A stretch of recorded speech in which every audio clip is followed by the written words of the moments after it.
They'd be followed back, Mrs.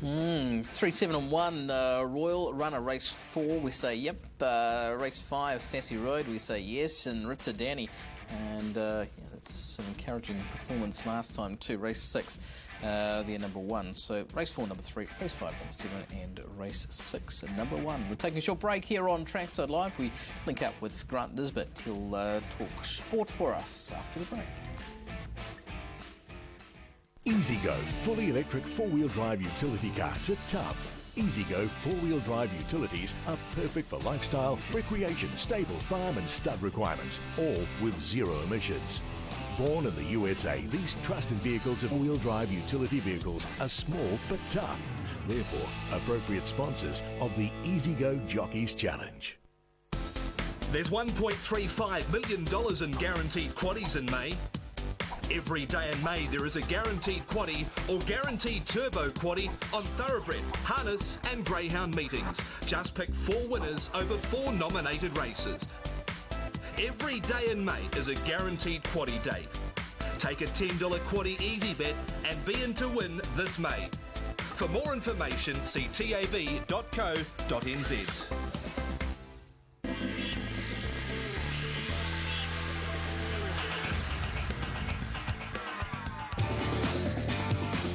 Hi everyone, well another great weekend of sport coming up, and one of the features from our point of view is the fact that our pools, our rugby and league pools, has reached $100,000 for the first time this season. And it all starts, it's guaranteed by the way, and it all starts at 7:35 on Friday night. So let's have a quick look down the list and see if we can maybe find some anchors for you. The Chiefs against the Blues on Friday night, boy that is a tough one, and I think probably you need them both. And maybe the Hurricanes over the Rebels, although the Rebels have had some good success in Melbourne so far this year. I reckon the match between North Queensland and Brisbane is really tough. In fact, I'd be tempted to go unders both teams and take the draw as well. The Warriors, of course, we'll talk about them in more depth shortly, but they do have home advantage, even though it's at Eden Park. The Brumbies and the Sharks, you definitely need them both. Gold Coast and Souths, well, I think probably you need them both as well. Melbourne and Manly, 2 teams very hard to separate. That game, though, in Melbourne. The Bulls and the Stormers, well, the Bulls at home in Pretoria are very good indeed, so they might just have the edge over the Stormers. The Reds and the Crusaders, well, the Crusaders in form, although there's no Kieran Reid. And Newcastle, Penrith to finish. Boy, I'd rather have them both going into that last leg of the pool. So there we are, $100,000 guaranteed. And don't forget to get it all on before 7:35 on Friday night. And talking of 7:35 Friday night, that is kick-off in the match between the Chiefs and the Blues. Boy, this is a pivotal game, and the Chiefs, of course, using New Plymouth now as one of their home grounds, although it maybe not feel that way for them, against an informed Blues team who have been very good in recent weeks over both the Waratahs and the Reds. So, boy, that should be a real battle and a very interesting one. And, of course, the Warriors, well, they probably lost a bit of momentum with the week off last week, like the rest of the NRL, because, remember, in their last game prior to that break, they beat the Melbourne Storm in Melbourne. Now they're up against the Canberra Raiders, who are a bit of a patchy outfit, coached, of course, by Ricky Stewart, and prone to getting beaten by quite big scores on occasions. The Warriors, though, haven't won at Eden Park in the NRL ever, so that's one little tick against them maybe. So it's going to be a very, very interesting week of sport. Good luck with the punting.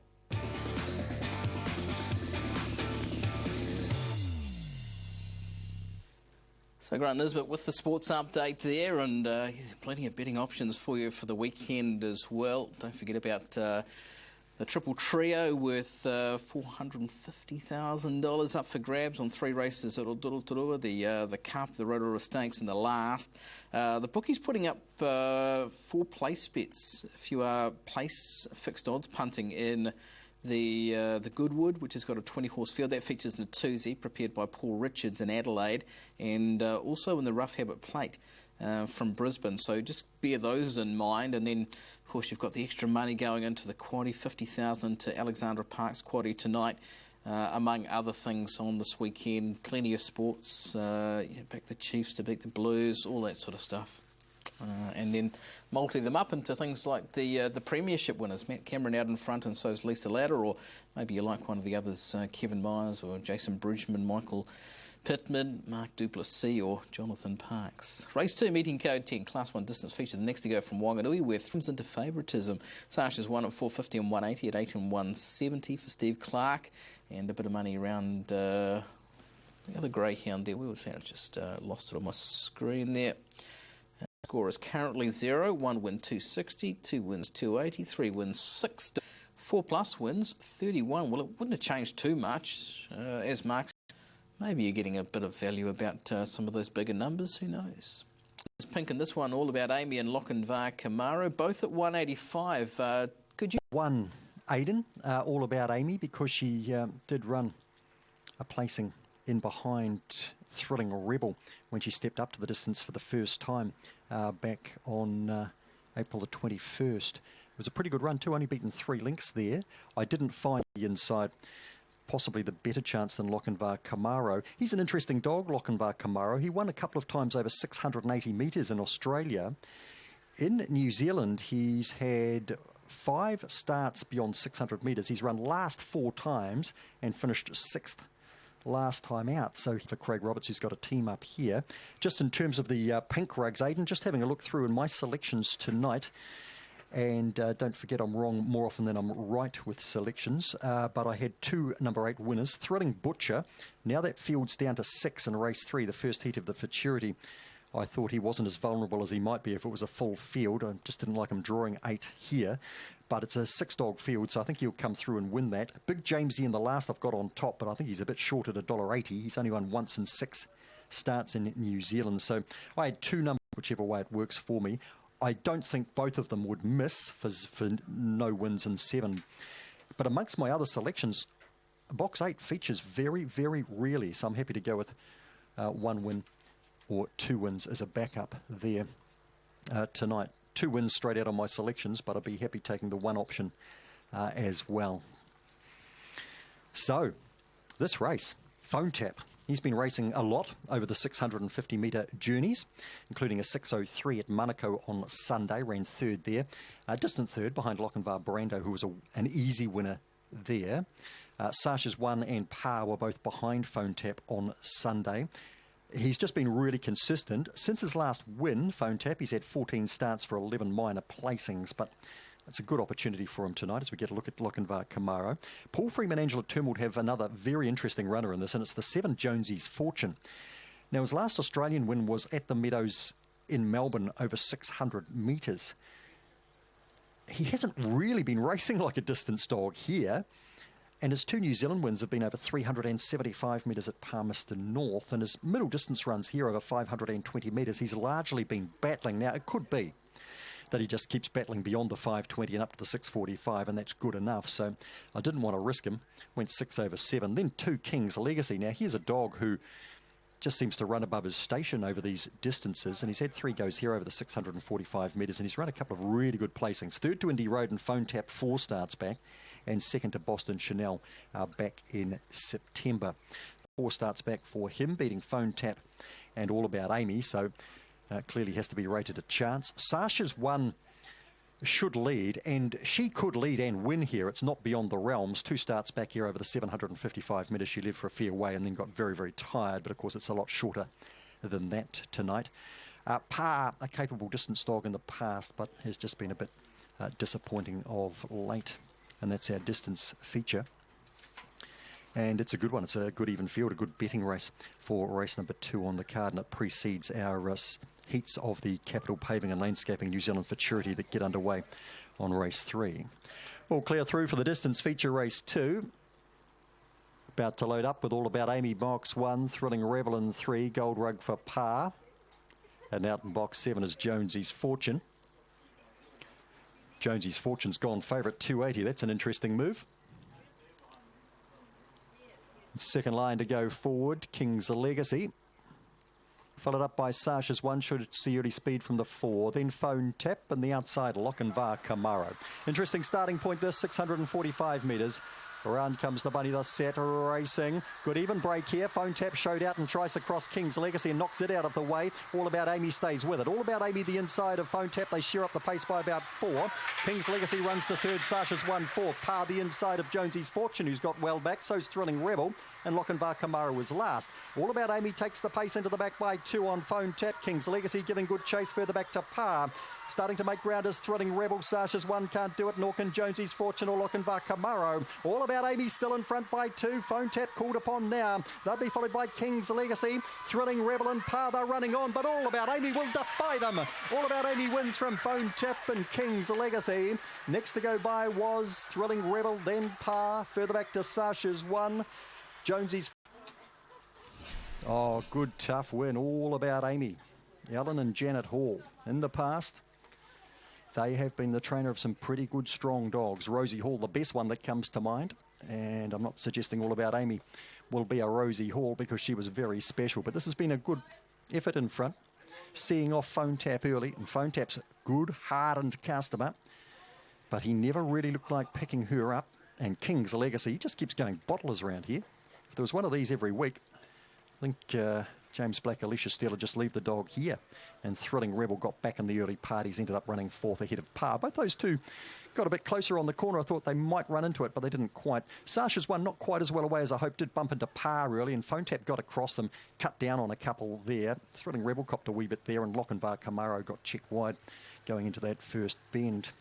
Honours with All About Amy. Black Bitch by Vapor Whirl out of Nonna's Girl for the Runs on Dream Syndicate. Alan and Janet Hall at Levin. Might be some of the syndicate here too, because there's a wee bit of yelling going on downstairs. Good to have that atmosphere on a night like this. 1, 6, 2 and 3, the key numbers. Then 5, 4, 7 and 8.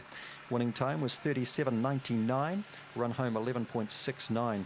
1 length by a neck by 2 3/4 lengths in a race number 2 on the card.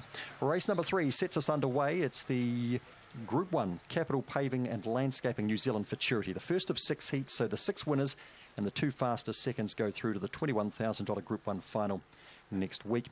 And we're underway at 5:30. Scratch to 3 and 6, so just a field of 6 for Heat 1, first leg of a new double. It does feature Thrilling Butcher. Yeah, the greyhound, who is currently the boom dog of the sport, isn't it? Thrilling Butcher, currently a 160 and 110 as favourite there. Auckland Cup, New Zealand Derby, just defying.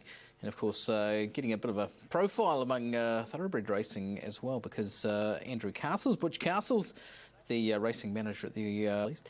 Phone Tap at 152nd and King's Legacy at 273rd. Cornella 1480, Trifecta 308.30 in the first 4 of 162 and 3, $1,222.50. 6 and 1 the double at 46.90 and the concession 6 and 6 at $3.70. Let's have a look at the market for that race, and you'll see here 160 about Thrilling Butcher for Karen Walsh. The second favourite is My Squizzy from the inside for Jason Dunn.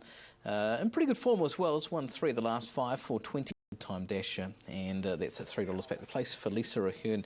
But as Mark said earlier on, so much depth through these heats of the Capital Paving and Landscaping New Zealand Futurity heats. 5:30 start time for the third of the card. We've got great harness racing coming in this evening as well. We'll take you off to Forbury Park as our support meeting for the big night of racing at Alexandra Park. And I just think this is a gorgeous place. I'd love to go racing at Forbury Park. I've never done it. One of the few tracks around New Zealand haven't done. So anyhow, this is the scene coming through. Look across Dunedin and yeah. Some of these nights must be very, very cold. Meeting code 7 for your punting there. Let's get you all the conditions. 12 degrees the high, 7 the low. Cloudy periods with southwesterly winds, and the track is easy.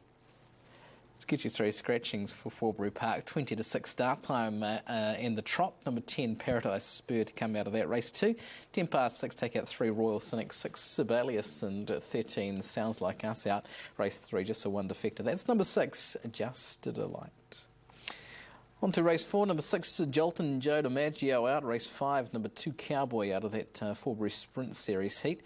They all start in the 6th at 10 past 8. On to race 7, and they all start here as they do in the 8th there, so just the 8 race card at Forbury Park tonight, I believe. Is that right? 9 start time for the final event. Really is a support card to complement the big night of racing at Alexandra Park tonight. Let's have a look at the market for you for race 1 at Dunedin City Forward Trot. Number 5, Ari Gold at 220 or 120 at 320 and $1 for Nathan Williamson. Beyond the Jokes, the pole horse here at 3 and 140 at 240 and $1 for Matthew Williamson. The Swedish filly at 7 and 190, 12s on the Tote, Brian Norman, and thanks for Stolpen at 8 and 205 at 13s for Paul Court there. 20 to 6 downtime, race 1 from Forbury Park. To land the big one, you need knowledge, luck, and fearlessness. You've got to read the conditions, trust your instincts. When the pressure's on, and your heart's pounding like an albatross's wing, there's nothing in the world like it. For the Triple Trio. Land the big one with TAB Triple Trio. Get your $20 easy bet in-store or online. Run, Seabiscuit, run!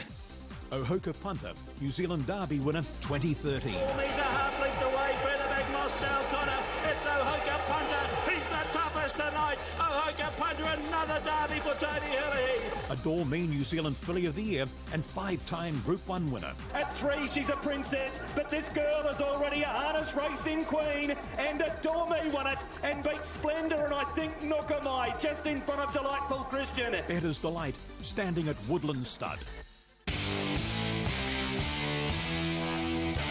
And not far away from kicking off on the massive night of harness racing, premier racing coming through from Alexandra Park, the Auckland Trotting Club meeting with all those Group 1s, including the Rowe Cup, the Messenger, the Great Northern Derby, and the fillies going round in that size final as well.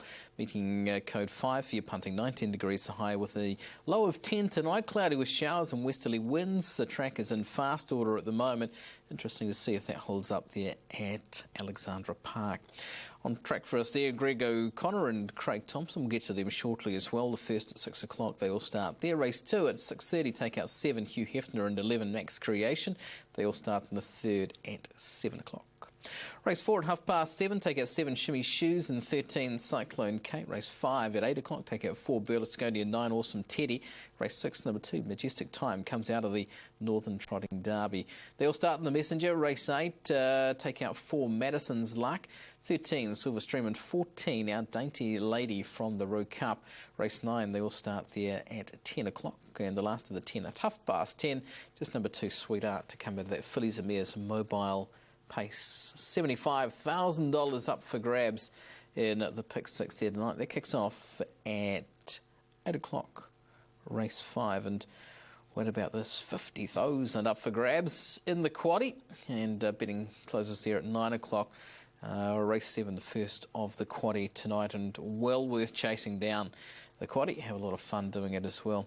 6, Paramount Queen, the favourite in the first. That's the New Zealand Herald Handicap Trot to kick us off. Blair Orange doing the steering here at 180 and 112, 180 and 120 with bookmakers. Saratoga for Mark Purdon at 6 and 170, 6 and 120 the Tote.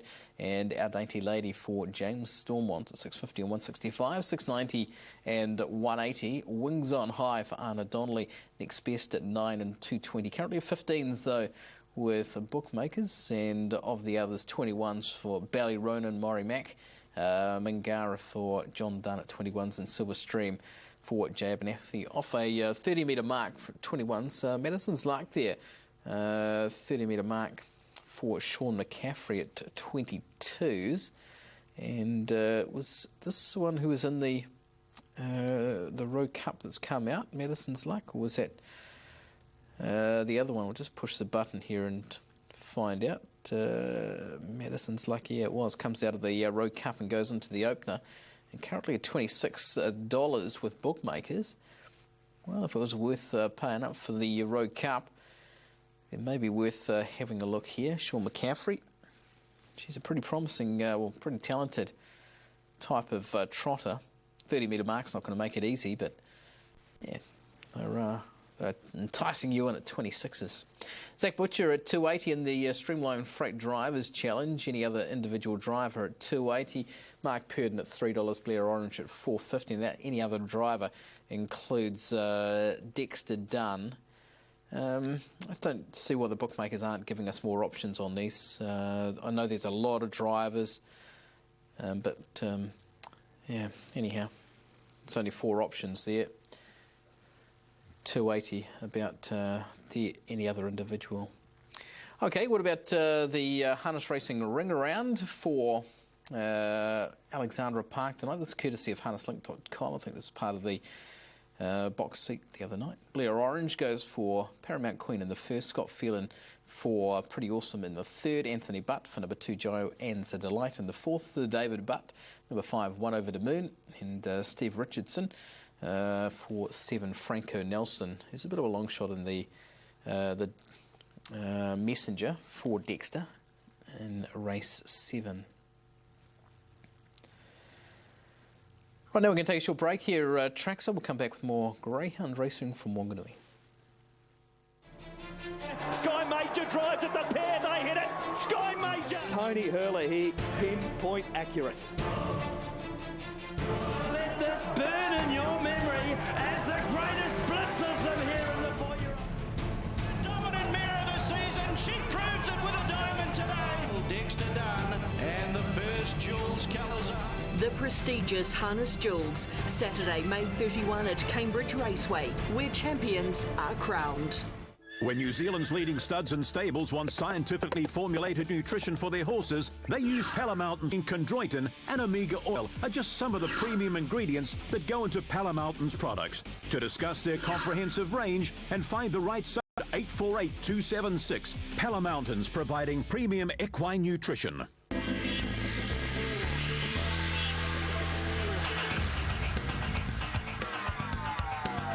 Okay, 6 o'clock start time for the first from Alexandra Park, premier night of harness racing. All the Group 1s in to take. Greg, how conditions? Look, it's slightly overcast. Good evening to you, Aidan, and to everyone at home. Likely to be a couple of intermittent showers, and you know this place better than anyone else. Well, good evening to you too. There is a few rain clouds about, and the expectation is that we'll see some, but as we saw last week, the track, a lot of work's been done on it, so I'm expecting a pretty fair surface. Absolutely. It was fantastic last week, Greg. Good evening to you and to the viewers as well. Inside place was the place to be last week. Had to be on the speed, and that proved to be the same on Sunday as well. So, yep, on-speed run is the place to be tonight. No wind as well, so expecting very quick times, Greg. Yeah, look, 4 Group 1s. Let's have a look through some of those. And, of course, the first of those is for the 2-year-old fillies. An exceptional field drawn up for race number 4 today, Craig. Barrier draws are going to play its part. Linda Lovegrace, who, of course, won last week's Group 1, has come up with an awkward back row draw. On the flip side of that, Joanne's a Delight, who was fantastic last week in the Caduceus and Democrat Party. Both have drawn well. Absolutely. Joanne's Delight, super run last week, Greg, after buckling the wheel and puncturing a tyre from the 800-metre marker to find finish so close to run third. Barrier 2's been a huge advantage to her tonight. You've got Democrat Party was involved in that skirmish as well from Barrier 5. Expect those two both to get off the gate quickly along with Unforgiving. And probably the horse that is definitely a winning chance for me is Fight for Glory. Opened up at $11 on Wednesday into $5.50 at the moment. I thought it's in a perfect place to be. All right, that's the first of our Group 1s. The BRECKON Farms Northern Trotting Derby, Craig, is race number 6. An intriguing contest this, and it includes, of course, last week's winner, 2010, who got a beautiful run on the inside of One Over the Moon. Slight gear change to One Over the Moon with the pole, and that will make a significant difference, Paul Nen is hoping.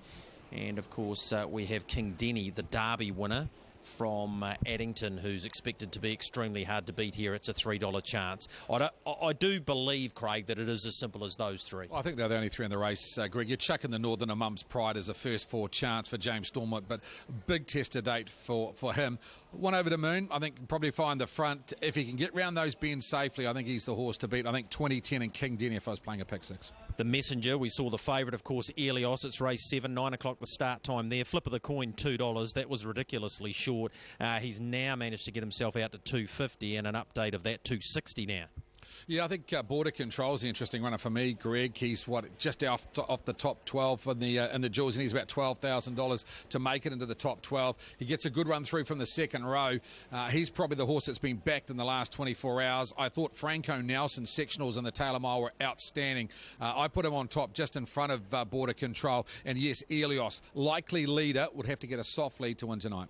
96th running of the 2014 CANAM Rowe Cup. It is race number 8, 9:30 the start time there, as open a field as we've seen, probably outside of Master Lavros in the last 20 years. Yeah, there's been probably at least 7 or 8 chances of horses that have been talked about outside the favourite Master Lavros. The likes, of course, Shimon, who's won the last 2 at Alexandra Park. Zettelite, the Australian visitor, has been very good today. Money's come for Boiselle into $13 this afternoon, and also Cool Cobra of the Northerners. But, Greg, it's a race. If you don't take Master Lavros, you've got to take quite a few. Right, there he is, Craig Thompson. He'll be alongside of me, as will Michael Guerin for the 4 Group 1s tonight, Aidan. So maximum information we'll be providing for the punters at home. We've got the part of the quaddie month of May. Looking forward to that too, and a pick 6. So a lot of reasons to be getting involved here at Alexandra Park tonight. Yeah, can't wait for the coverage, guys. Good luck with it too, and Group 1 action with all the analysts on board for the big races there tonight. 2.5 minutes out from the third to go from Wanganui. This is the first heat of the New Zealand Futurity, sponsored by Capital. Get you back to Mark Rosanowski. Mark, that's me done for the afternoon. On the back of this, Russell Jackson will take you through the evening. What about a winner for tonight for my value bet?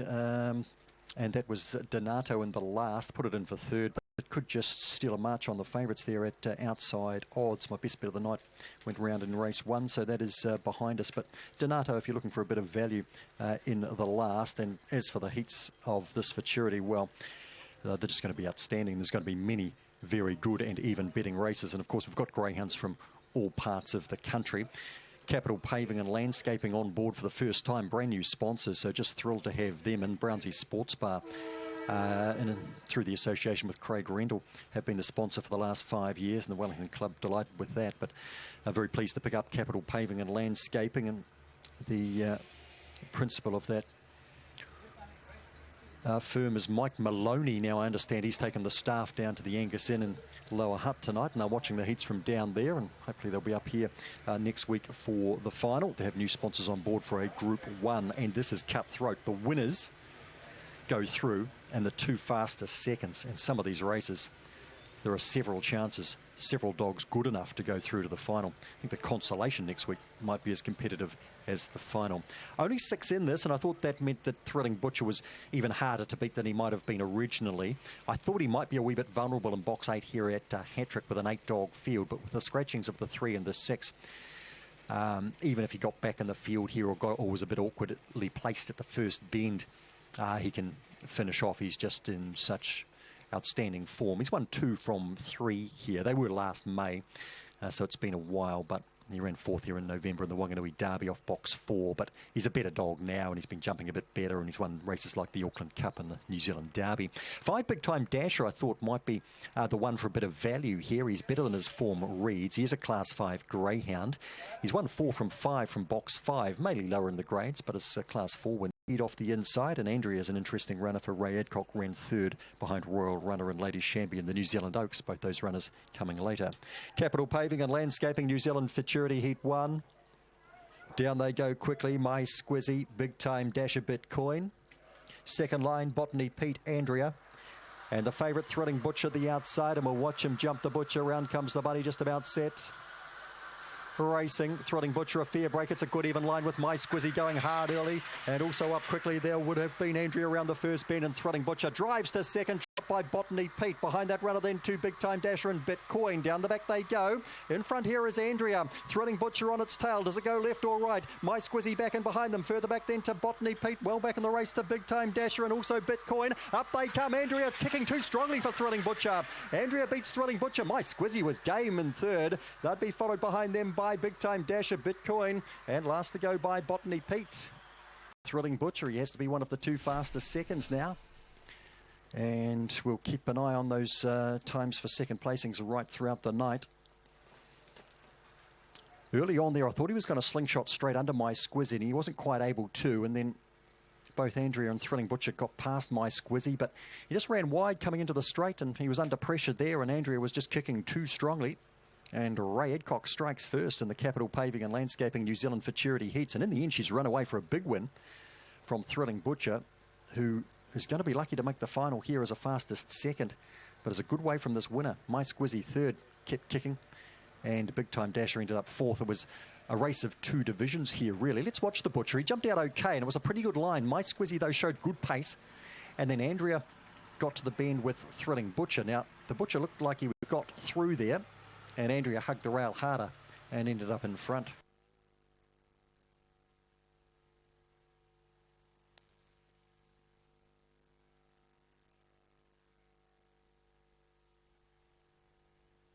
The two fillies in behind the Alabar arm for the Magnus Benrow Sire Stakes Silver. They pace up into the back. 1,700 metres the journey. Starter Frank Phelan turns on the green light, and the two fillies uses barrier one and comes away nicely to take the early lead over Shimmy Shoes as they get to the end of the back straight. 6 seconds the lead time, so they've come out of the mobile running.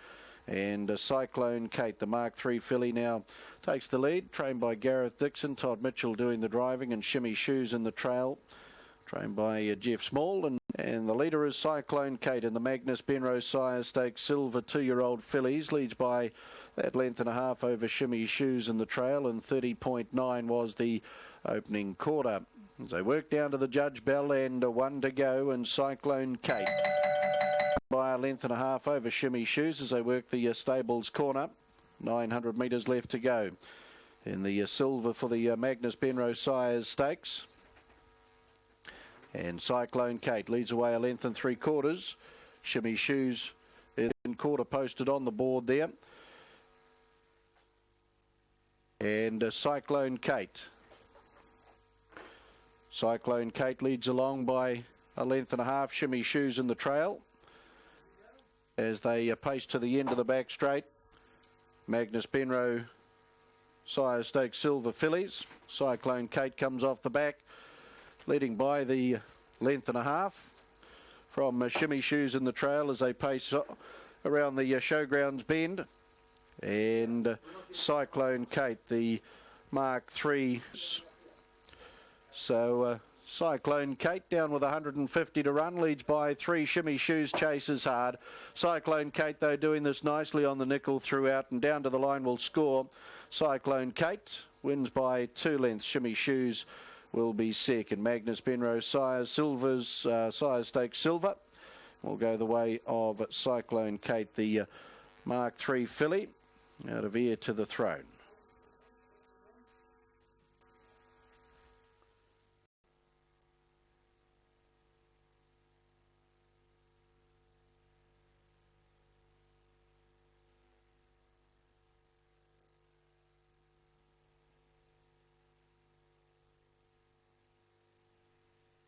Test 1, 2.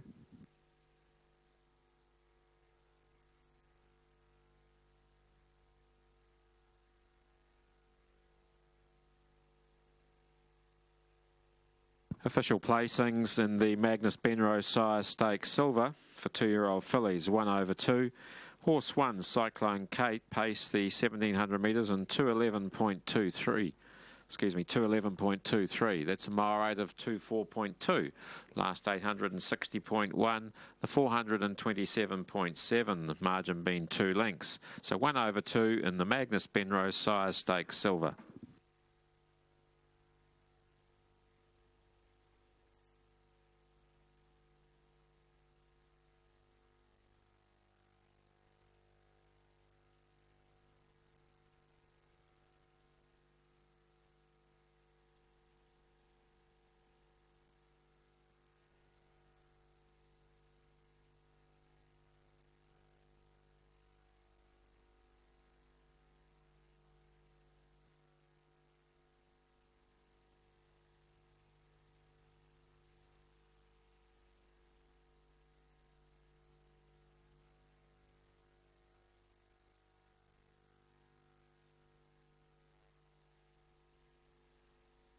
To come back at the head of the field Mark 3 brown 2-year-old filly out of Heir to the Throne.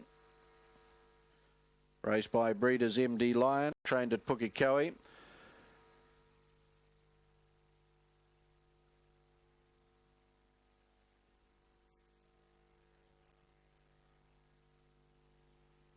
Was it Todd Mitchell back at the head of the field? Gordon Robertson down there representing the Auckland Trotting Club. 2-year-old bay filly for the Hot Shoe Shuffle Breeding Syndicate. Jeff Small, the trainer, Patamahoe and Philip Butcher. So that's our non-tote race for the night. New Zealand Herald Handicap Trot 2,700 metres will open the Total Isata action. 10 race program tonight for the Auckland Trotting Club's third night of the Autumn Trotting Carnival. 4 Group 1 races to be contested under the ribbon of light tonight. On rain affected going, those iffy beginners seem to, for some reason, normally step away, so hopefully that is the case. And if they both step away, they really should be 1 and 2. British filly, I'm going to put her in the mix here. I just know she's got more ability than what she's been showing. Brian Norman's doing the training now on the Swedish filly. He drives tonight as well, and it qualified really to do it, but I just want to give it a bit of a plug, really. I don't mind the 8 either. Zachary Smith is going into it fresh just a little bit, but I'm going to put him in as well on a track like this.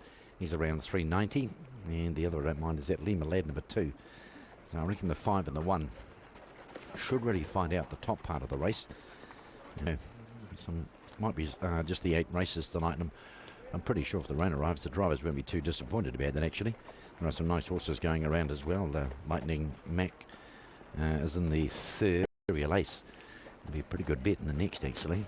So if you're taking doubles, it'll be a skinny double, though, mind you, if either the 1 or the 5 win, which they should well do. As it does see, much more rain, though, and looking towards the south is a whole gaggle of nasty-looking clouds, so I don't want to look that way.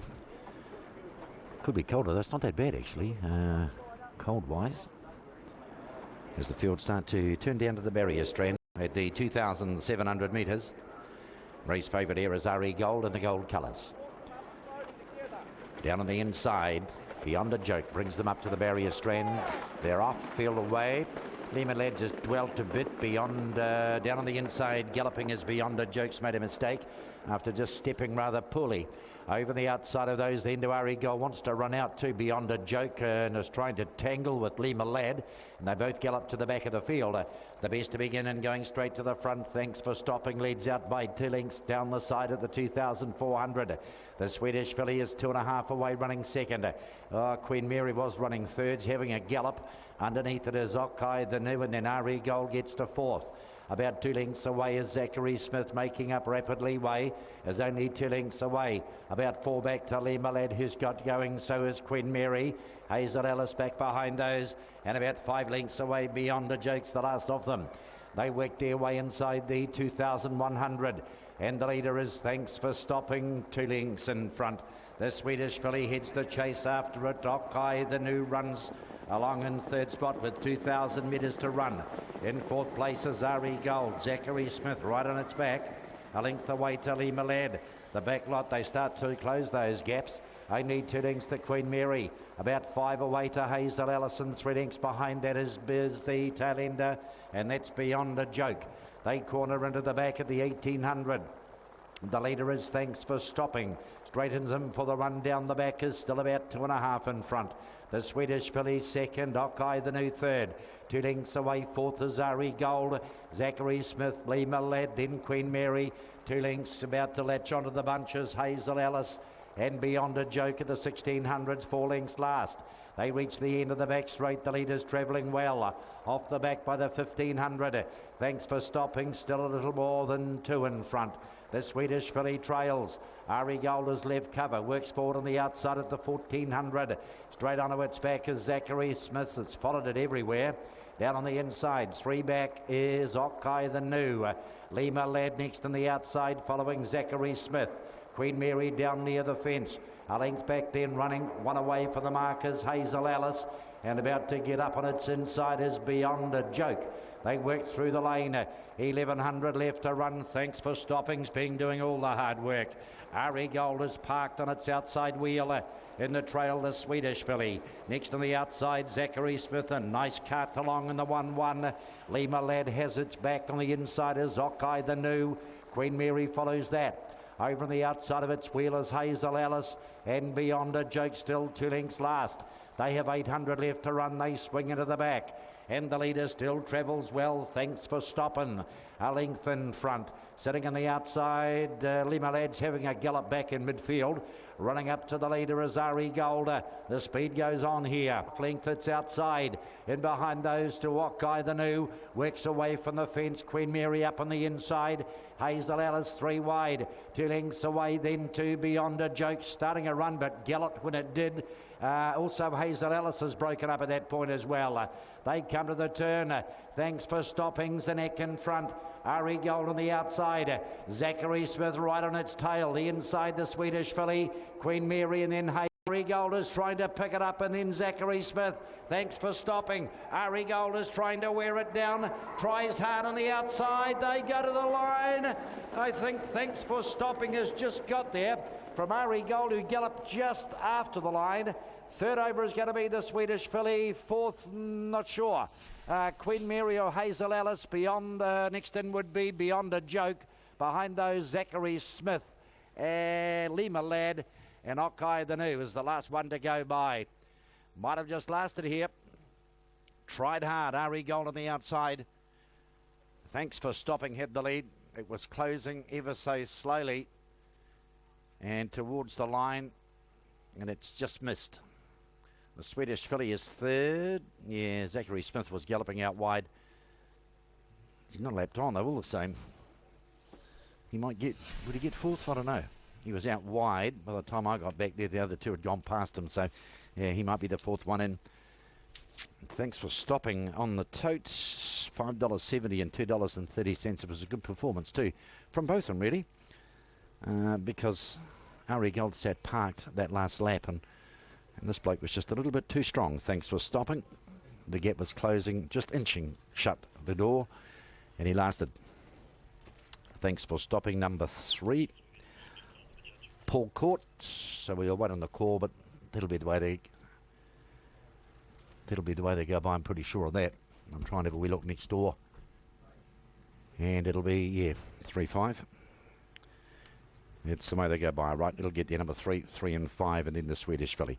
There you go, Russ. That's the first. We'll have the second for you, and it's time to go about 6:10, I think. That's exactly it, Dave, and a big field there at maiden level with Imperial Ace and play action, sort of between $3 and $4.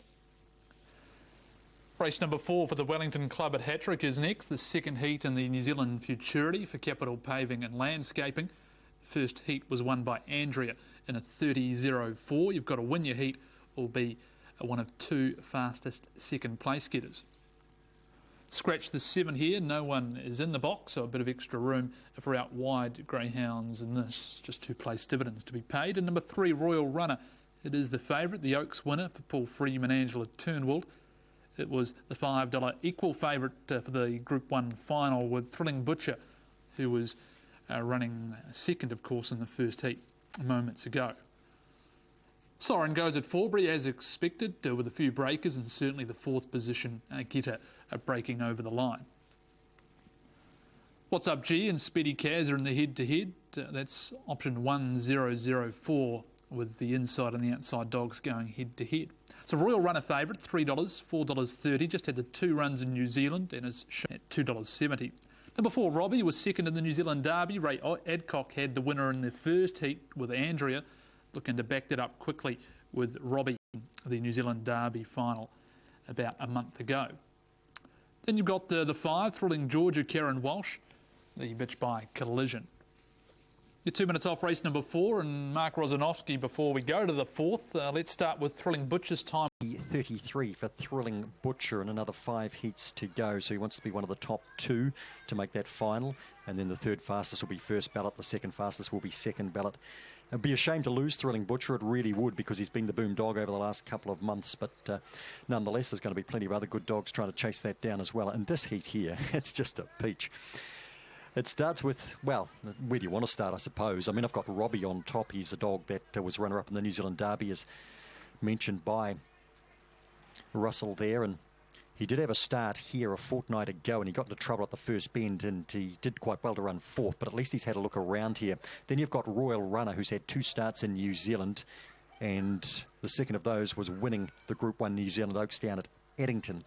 Then we've got a dog like Thrilling Georgia, who off box number 5 won the Auckland Classic 3-11, made the Derby final, and came out here last week and ran around this place like he'd been doing it all his 3 runners. Well, What's Up G, Speedy Kazza are both Class 5s, and Tofino was a Class 5 until 2 starts. Maybe these dogs will be struggling.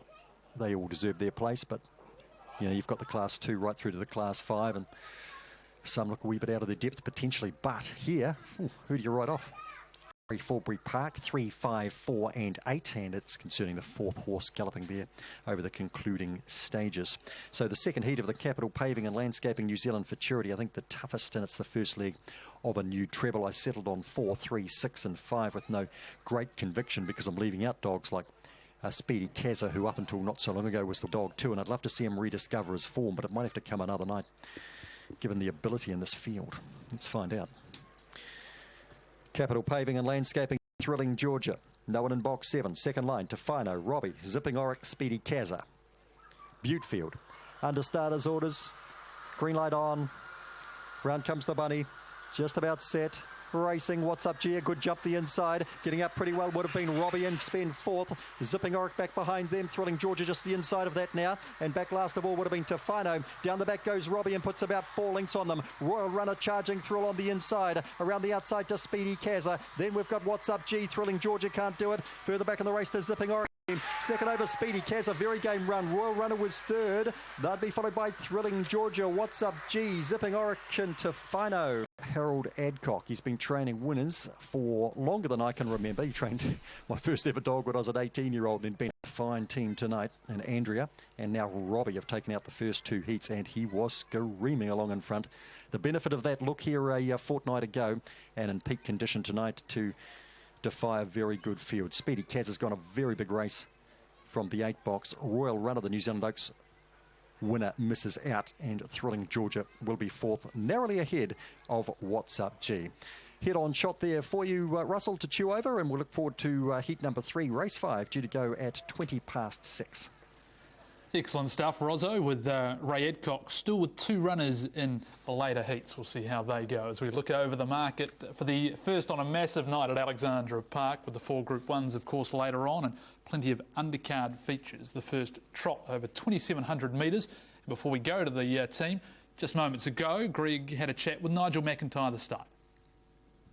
Nigel, let's start with the weather conditions likely here. There's plenty of, hovering clouds that suggest we may get some rain. What have you heard? Oh, that's right, Greg. There is a bit of weather in the area.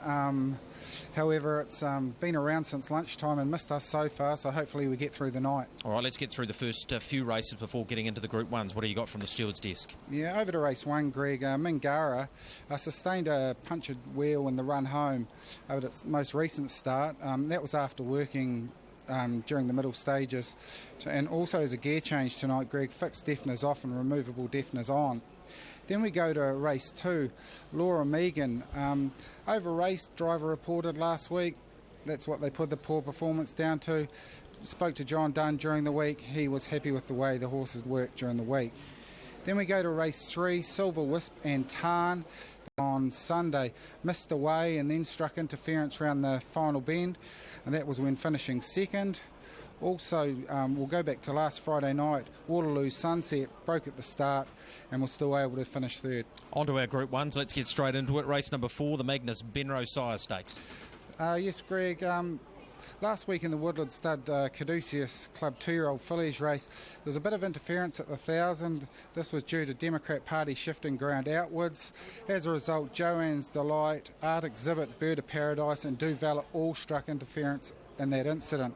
Also, Do Valor, it was noted in the steward's report last week, it may be going for a spell. On to the Derby, race number 6. Yes, everyone's seen One Over Damoon hang outwards in the run home last week.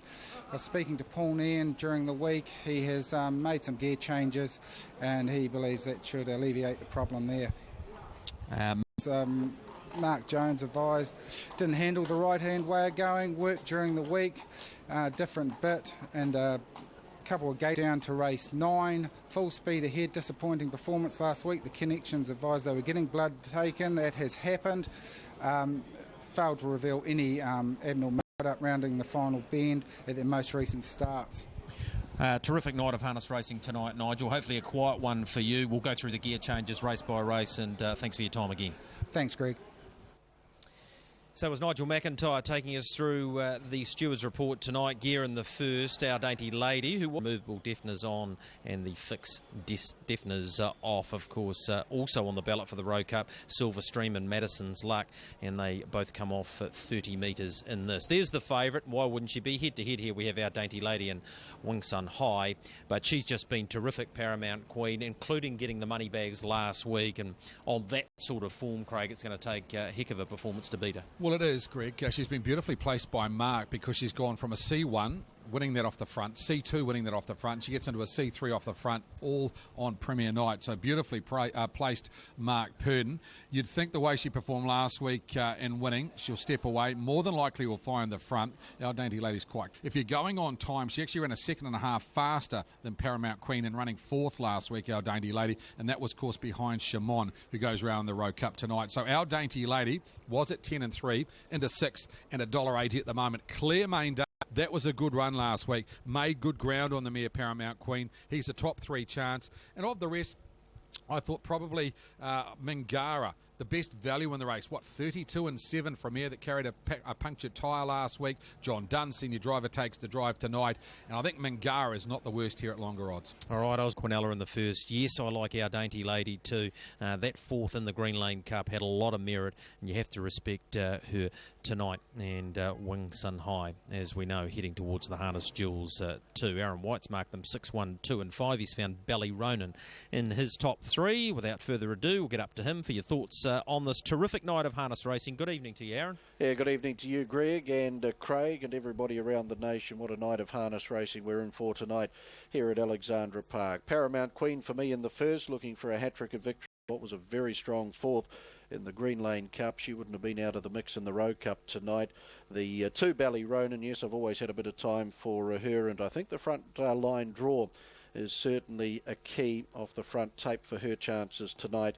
And 5 Wings on High, yes, was a good second when last produced last Friday night in behind Paris. Calls tonight. I know it's a pretty important night for race callers when they call A Group 1, let alone 4 of them. What race are you most looking forward to? I asked Michael Guerin the other night. He said the Messenger. What about for you, Craig? Well, I think the Rowe Cup for me, purely because the depth of it tonight. You take out Master Lavros, who's clear favourite at $3, but if he's not in that race, Greg O'Connor, you could make a case for at least half a dozen runners and still not find the winner because we've had horses that have been in form and out of form in their last 2 or 3 starts, and 3,200 metres evens it up a lot here tonight. You know, horses that, you know, have been running over the 2,200 metres tonight. They've got 1,000 more to go.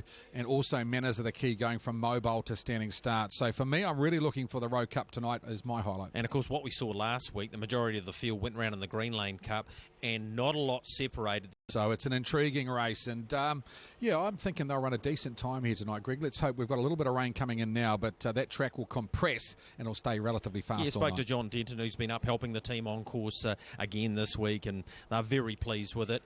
At this stage, will get them right through the winter, and then they'll do some more remedial work, similar to what they've done at Menangle, take the whole lot off and start again, and then you'll end up with an unreal surface, one would think. We've got $2.80 favourite, ahead of Mark Purdon at $3, $4.50 about Blair Orange. Of course, Zach will be aboard, the likes of Democrat Party, and a horse you're really liking and warming towards, of course, in the Rowe Cup, I speak of Cool Cobber. Yeah, absolutely. You're chucking Lanceford Lizzie of Sky Major. He's got a really good book of drives tonight, and he deserves to be that 280 favourite. Of course, Mark Purdon, he's got a couple of hotties in there as well tonight. So, yeah, they look the two. Any other individual driver at 280 is equal favourite in the book. You might be going outside to do the aftermath interviews tonight, I think, Craig, the way things are. The weather is actually packed in here, Greg, in the last probably 15 minutes, and as I say, there's not a lot of wind to blow this rain away. Hopefully it'll be like what's happened during the day, though, that it sort of skipped around and we don't get to see too much, because tonight is as good a night as you will ever find. Talked about in the first, Greg, is Saratoga. Talking about Mark Purdon, he's, as I say, equal favourite as they get him behind the tapes for race number 1. He is certainly a horse with good manners. It's up to winning the first tonight. It is the New Zealand Herald Handicap Trot, the first over 20. And the Square Gators face up for the first of, there's going to be 10 very exciting races tonight from Alexandra Park. We open a double and treble here in the New Zealand Herald Handicap Trot. Rowe Cup Messenger Night, along with the Northern Trotting Derby and the 2-year-old Fillies Sires Stakes Championship, all at Group 1. The barrier strands release in the first, and they're often trotting. Oto Invasion off the 20-metre mark, just a wee bit slow. The others all make safe beginnings, with Saratoga to take up the early running for Mark Purdon over Jasinski, and back on the inside then to Our Dainty Lady. Wings on High will settle down in fourth. Then the favourite Paramount Queen on the outside of Ballyronan, Ace Moment on the outside of Mingara. 2 lengths away in the field, starting a run forward is Silver Stream from its back mark, and the stablemates Madison's Luck second last on the outside of Oto Invasion now, who just gets in advance of it. Through on the pegs as they work into the lane. Jasinski looking for the lead here. Luckchin. Saratoga eases to trail. Our Dainty Lady now 3 back on the inside. Wings on High about to Paramount Queen. There followed Ace Moment. 3 lengths Mingara. Oto Invasion and Madison's Luck are the last pair. They work on to the stables corner their first side, and Saratoga trailing 1-1. Wings on High. Back on a length and a quarter back on the inside of Ace Moment. 3 lengths Mingara. Oto Invasion and Madison's Luck, the 2 Sean McCaffrey. Time clicks off in 1:26.3. Jasinski leads a length and a half. Saratoga. Up on the outside, Silver Stream, third and parked, and Our Dainty Lady James Stormont 3 back on the inside. Wings on High 1-1, tracked up by Paramount Queen. Ballyronan to her inside as they sweep across the showgrounds turn. There followed Ace Moment, Oto Invasion, Mingara second last, and Madison's Luck still back at the tail. They trot into the lane. Saratoga enjoying the perfect run in the trail. Then Our Dainty Lady, Silver Stream just gets the shuffle now into midfield. Ace Moment, Ballyronan the next. Madison's Luck, 30-9 the opening quarter. New Zealand Herald Handicap Trot. And onto the lead went Paramount Queen. Dainty Lady came away from the pegs to secure the 1-1 as they get to the 800. 30-5 the second quarter. 2 lengths Ballyronan also away from the mark is Silver Stream. 600 metres left to go. Paramount Queen looking for a hat-trick of victories here at Alexandra. Lady 1-1. Saratoga's been asked to come forward. Oto Invasion. Ballyronan's struggling there. Saratoga galloped on that corner. Further back, Madison's Luck back on the inside then to Mingara. And Ace Moment, 32-8 the quarter down the back. They come for home. Paramount Queen. Wings on High's right there. Jasinski 2 lengths away. Our Dainty Ladies letting down with a good run down the outside lane. Still Paramount Queen has it narrowly. Our Dainty Lady's going to put in a good dive right on the line. Will it be a winning one? Oh, it's very tight noses between them. Paramount Queen and Our Dainty Lady. I'll stay out of it. Close enough to a dead heat. They were followed by Jasinski. Further back in the field, Wings on High. Mingara running on. They were followed Ace Moment, Ballyronan. Saratoga galloped at the 500. Madison's Luck, Oto Invasion back. And Silver Stream to be the last. 328.5. 26.8. The final quarter. The New Zealand Herald Handicap Trot, and it's going to be a very, very tight photo. Paramount Queen and Our Dainty Lady on the outside. They've hit it with naught between them here. And let's have a look. Oh, even the slow motion replay can't help me. Graham McLennan will try and split them for us. Jasinski will hold down third. Good run by her, and then Wings on High. Mingara best of the rest. Nice way to open the program. Very tight photo finish between the favourite, that being Paramount Queen, and the third favourite, Our Dainty Lady.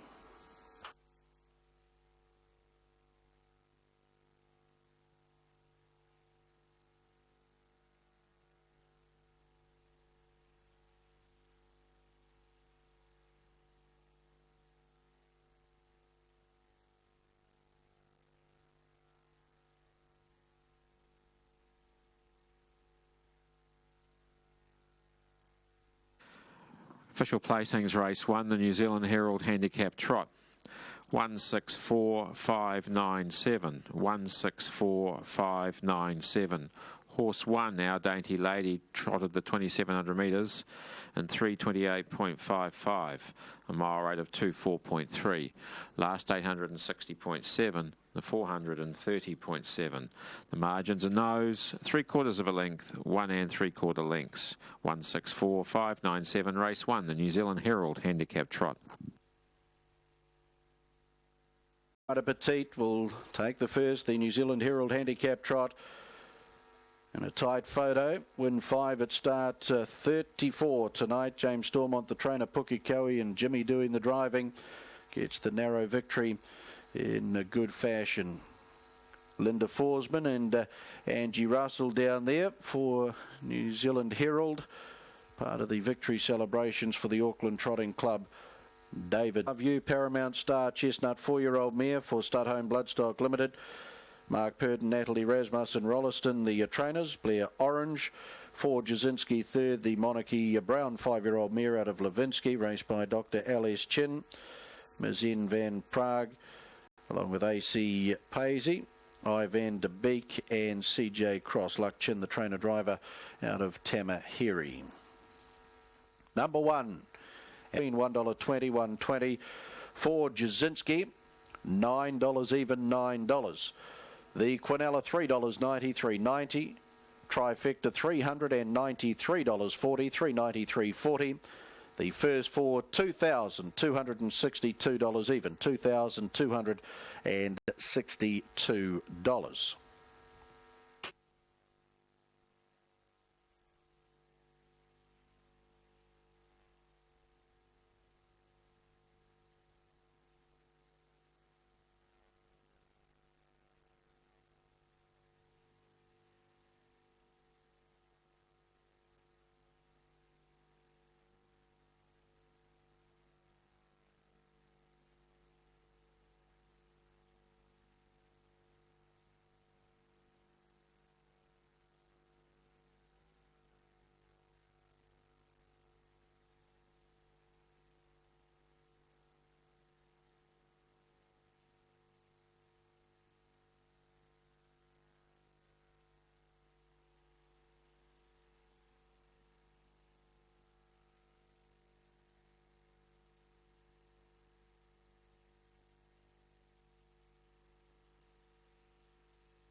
Lucky 8th.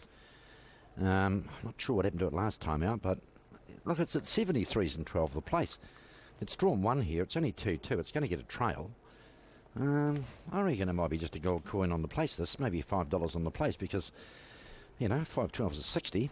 I think it's more than capable of sneaking one of these. And I just looked at it on the track and I thought, yeah, it looks good, that horse. Then I looked at the tote, 73 and 12, and I thought, yeah, could be a bad afternoon. Look, a little lazy dollar on that wouldn't be all that such a silly idea, I don't think, Russ. The boys and girls have all dispersed here. So, Russ, you might go back to you. On with 9, 14, 2, 11. Caesar Rocks is clearly my watch horse, and we should be underway. Yeah, good as gold, Dave. The inquiry continues, and you just need to keep your horses as warmed up as possible and switched on. There's Sam Otley with the 11, Miss Pembroke. Had the draw last week and went well. Was third in the Takatizi race. Miss Pembroke, 4-year-old mare Bogrin from ear to ear, is a team there at Forbury. Stand by for handy performances back from a break. Alex Milne has it. Draws 1 the second row. The 10, Matt O'Brien. Again, it's going to be at a pretty decent price. You can sort of look at around the $5 figure for a place, and certainly one to be looking at for a first 4. Care, they'll give you a look there. It's been going okay further south. Domino Denario, number 2. Kirk Larson for Hamish Hunter. That's the 2-horse in race number 2. Although it looks like it's just sort of eased a little bit at the moment. So when we have the second, we will have the second. Let's look a little bit further forward to the 5th hat-trick for the Wellington Club. And Rozzo will come to you for a quick look at race number 5, and also with Robbie going 29.99 in the previous, wondering what Speedy Kazza went. Russell, she's clocked 30.29, so a smidgen faster than Thrilling Butcher, so he can't afford for any of the final 4 second-place skitters to run faster than his 30.33. So 30.29 Speedy Kazza, 30.33 for Thrilling Butcher thus far. And in the next, Bev's Viewpoint, number 4 in the race, and Sassy Road. They were joint favourites earlier at 250, but they've both eased a wee bit. I went with a 7 Sassy Road off the back of her win on Sunday at Monaco for Dennis Schofield. Had one run here, and that was back on January the 24th. Was sent out hot favourite. It was a pretty game 4th because she got into quite a bit of trouble in that race. Bev's Viewpoint last week, I actually called past the post in front of Really Clever, but in actual fact, Really Clever got the bob. Now, he's an outstanding dog, and he goes around in race number 9, the final heat. Bev's Viewpoint, a chance to nab that win tonight if she can set them up in front again like she did last week. The 5 Corborn Abbey, first time on the track here for Craig Roberts, called her to win 5 starts back at Addington in Class 2. That was the fastest time of the day, and she has got that ability in her if she picks the jump. And an interesting runner for Karen Walsh, fresh up, number 6, Thrilling Style, who we haven't seen since the 10th of February, but Karen very good at producing them well, fresh up. Pretty even field. Race number 5 on the card. The red versus pink has Punch on Jamie ahead of Opawa Tom, who's a most interesting runner who has won 3 straight, stepping up from a Class 1 sprint at Forbury Park into this. But Jean and Dave Fahey, they are the trainers, and they have got an illustrious record at the elite level. Russell, as we head back to you, think you might have some breaking news for us. 5 minutes out from our official start time, race 5. Yes, we do indeed, Rozzo. We've got new numbers in the first from Forbury. If you played it, you were in, no problems with the winner, the 3, thanks for stopping. Result hasn't quite been confirmed, so we're standing by for that. But the 8 has been disqualified, and the 7 has been relegated, is what I briefly heard in my ear before you cross back, Rozzo. So if the 4th horse was to be thrown out, who broke across the line, they were going to then look into 5th position, which was the 7 horse, and it has been put out. So the 9 from all the way back in 6th position has come into 4th, and that is Hazel Alice. So if you took a first 4, now you need 3, 5, 4 and 9. It's the only bid option that is affected. With the 3, the 5 and the 4, no problem. You've had your cash for 1. And with that resolved, they're on the move for race number 2, the Rico Mobile Pace. Maiden over 2,200 metres to start the first. That is Imperial Ace. You've got Play Action right at that to sort of figure as well, the 2 favourites for the second of the night. Let's head to Dunedin then, race number 2 with Dave McDonald. The back lot are really starting to scamper after them. They'll make it though. Forgotten Runner, they're all flat to do it, mind you. It's around the turn. Caesar Rocks the inside, Domino Denario. Briley Stars beside it. Green light off and running. Caesar Rocks away okay. Domino Denario has been punched out. Celtic back in the field, bit rough there, is going to be Celtic Easton is going to have a gallop. Good race for the lead here. And over the outside, Briley Star's going to take it off Domino Denario. They whistle into that first turn. Julia Barden's got through to run 3rd. 4th, a length and a half away. Caesar Rocks, Imperial Ace the outside. A length back then is Limitation with 1,800 left. A length behind him to Black Rock Babe, nothing for the media. Play Action. Forgotten Runners about 5 lengths away. And Celtic Eastern after that scrambles now a non-player. They work inside the 1600. Domino Denario went to the lead. Sitting right on its back, Julia Barden. Caesar Rocks 3 back the inner. Briley Star sitting on the outside. Imperial Ace, the favourites, work to the 1-1. A length behind it, Limitation. Down on its insiders, Matai Bryan. Miss Pembroke next on the outside of Black Rock Babe. Favourites on the move forward. In behind those, about 3. And 2 lengths away is Forgotten Runner. Domino Denario for the top is Imperial Ace. Works to the lead with a lap to run. The speed's pretty good here. Nothing for the Medias, 3 wide on the outside. Limitation in between runners. Caesar Rock on her outside, 3 wide. On the move as well at the 800, Black Rock Babes, 3 wide round Matai Bryan. Down on the inside, Caesar Rocks has had the shuffle up, 4 back and 3 deep the inner. And Forgotten Runners the length last. Down the back, Imperial Ace. Takes them down to the 600 metres. The stablemate. Nothing for the Medias, 3 wide a length back. Domino Denario awaits the Washington VC lane from the outside of it. Play Action 3 wide at the 400 with cover. In behind those is Julia Bard on the inside, and Play Action's going to be the widest. 2 lengths in front. Domino Denario and Julia Barden give chase. Limitations after those on the inside, and Black Rock Babe down the outside, but Imperial Ace too good. The favourites in by a little more than 2. Domino Denario, Julia Barden. Limitation was 4th and a touch unlucky as well. In behind those, Play Action, Nothing for the Media were close up. Behind those came Miss Pembroke. Out wide on the track was Black Rock Babe, Matai Bryan. Briley Star, Forgotten Runner, Caesar Rocks, and the one that took no part was Celtic Eastern. Thank you, Dave. 9 to 8 and 7, 9 to 8 and 7, and getting us first tonight, Imperial Ace, the 4-year-old by Better's Delight for Matthew Williamson, Jeff and Jude Knight, and the Chins. Congratulations. Win number 1, start 3. Race 5 timed to go in just a couple of minutes' time now. Just back a moment or two to accommodate things there at Forbury. So race number 5 is the 3rd heat of 6 in the New Zealand Futurity, the Capital Paving and Landscaping New Zealand Futurity. Win your heat, you're through automatically. The 2 fastest second place getters, they also get through to the big final, the $21,000 final. Rosso, we went through things briefly before. Who on top for you in race 5?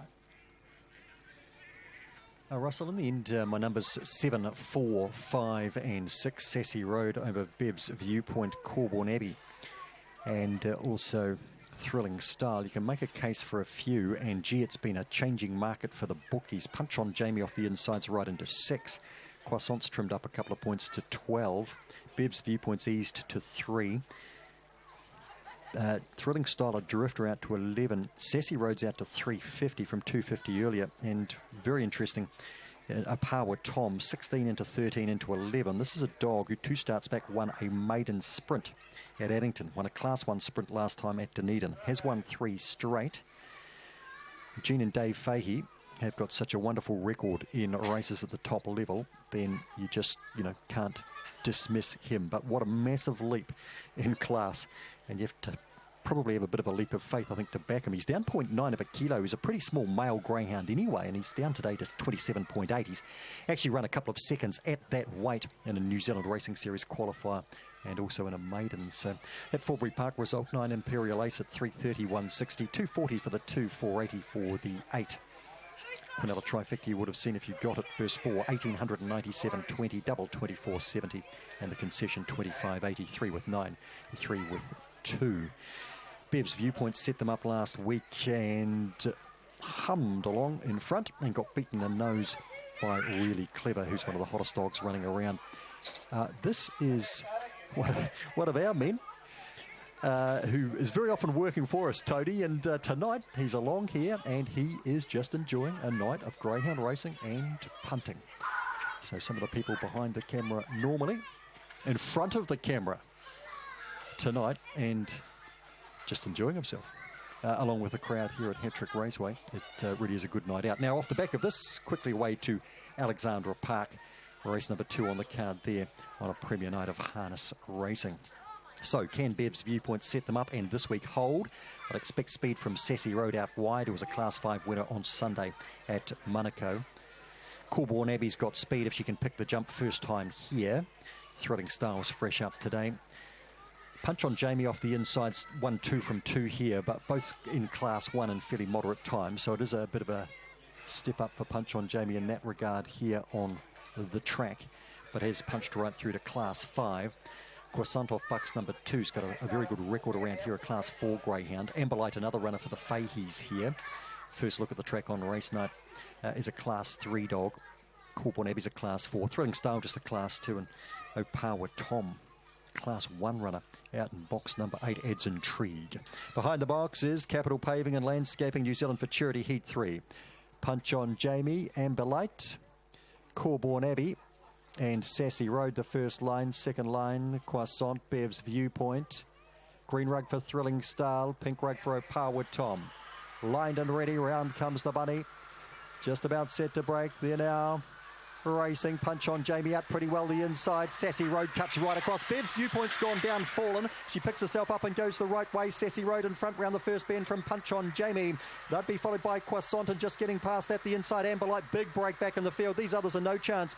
Corborn Abbey heads them. That'd be followed by Opawa Tom, Thrilling Style, and Bev's Viewpoint's 50 metres away last. Sassy Road is humming out by 4 to 5 lengths. Punch on Jamie holding down second. It's a bit of a procession. In behind them to Amberlight and Croissant. Down they come. Sassy Road nicely. Punch on Jamie second, half a length away third, Amberlight, then Croissant. Get back to Corborn Abbey. They were all affected early by Sassy Road coming across them. Thrilling Star was back behind them. Then Opawa Tom, and thankfully Bev's Viewpoint, after tumbling early, has picked herself up and gone on in behind, but about 50 metres back. Easy win this. Sassy Road, number 7 in the book for Dennis Schofield. He races and trains at Huntley. Win 9 at start number 24. Came right across them at the start, caused a few troubles, and Bev's Viewpoint unfortunately went down. Greg O'Connor is standing by at Alexandra Park on a super night of racing there. Greg, Woodlands Stud Mobile Paces race 2. Yeah, thanks very much for that, Rozzo. Looking forward to what should be a competitive go. Your next there, of course, is the 6th, and it's underway at 10 minutes to 7 o'clock. Hot favourite here, Sky Major. Go back 2 starts. He was third in the Derby behind Lockerburn and Asai. He came here to Alexandra Park last. Good for the Fascinator. Home in 54.5. Craig Thompson, as I come to you, there is a bit of speed inside him. See Ya Mac, one that raced very well last week without any luck. Dropped back last. Them in front. He's $4 mark. I think the Bucket List is the second favourite in that market, but See Ya Mac for me I think is a cracking place bet. Him to blast off from barrier number 3 and the Auckland Trotting Club Syndicate horse 4 Major Star, largest bet in race number 2. A couple of horses with the blinds on. Major Star, one of those. Copy my pass. Let's start with Major Star. He's been racing very well. He's won 3 of his last 5 and 7 from 23. His performance last time, of course, was winning the Wairarapa Cup. Back to Alexandra Park, where he go forward, Greg, because the Bucket List and Kippenberger inside him haven't got that much gate speed, but I don't think he'll hold out 5 or 6, which is not a bad place to be for him. What concerns me with him at trial, for me, you wouldn't think he'd be improving with tonight's run, being a premier night, but I just see natural improvement in him. Yeah, listen, See Ya Mac. Now let's talk about that, because the Bucket List, we know no gate speed, so generally gets back and run. Therefore, tempo-related races are crucial to him. There needs to be a hot speed up front. Now, See Ya Mac, if he does what we think he will, and there he is, a $4 chance at option 532, and that's go forward and potentially on Sky Major's race last week, and we're thinking that he's your leader. The Trailer was the horse that ran second last week in the Fascinator. If See Ya Mac can get into the trail this week, I think he'll run in the top 3 and more than likely will probably hold the Bucket List in the run home, because the Bucket List will have to make up 3 or 4 lengths on him inside the last 400 metres. Of course, we go back 3 starts. The Bucket List was second in behind Let's Open, that very good race. So he's got strong form lines around him, but it is tempo related. That was, of course, get a drag into the race. I don't see a side who's going to drag him into the race. You'd probably say that Spirit and Desire now won the second row, won't use a gate speed, so it'll both money bags eligible. And what did we see? 12 races last week. Half the card was won by those horses who got a bonus on top of their winning stakes. Yeah, absolutely. Every third win at the night. All right, let's get Aaron White's thoughts around this. Our second, Aaron, after, well, a man that you often vein of form. He certainly is, and it was a good win too by our dainty lady, as we mentioned prior to the race. She certainly would have played a part in the Rowe Cup tonight. Here, Sky Major, I think he's one of the bets of the night here after the way he dominated a class below last week. He'll step up to this grade, no troubles at all for me. So Sky Major, number 6 on top for me. Zach Butcher, Barry Purdon over the 3, the bucket list, racing well. 4 Majors, 3, 4 and 5 for me. Streamlined Freight Drivers Challenge, and 2 of the top 3 after race number 1 are part of the any other option. Blair Orange picks up 2 points. Of course, Mark Purdon drove in the race with Sarah Tote. Didn't drive in that either. He does drive the favourite here, though, in Sky Major, and most expecting him to secure the 3 points in this one. Gate is rolling. Woodland Stud, Mobile Pace. Thanks, Greg, and the runners in behind the Tote.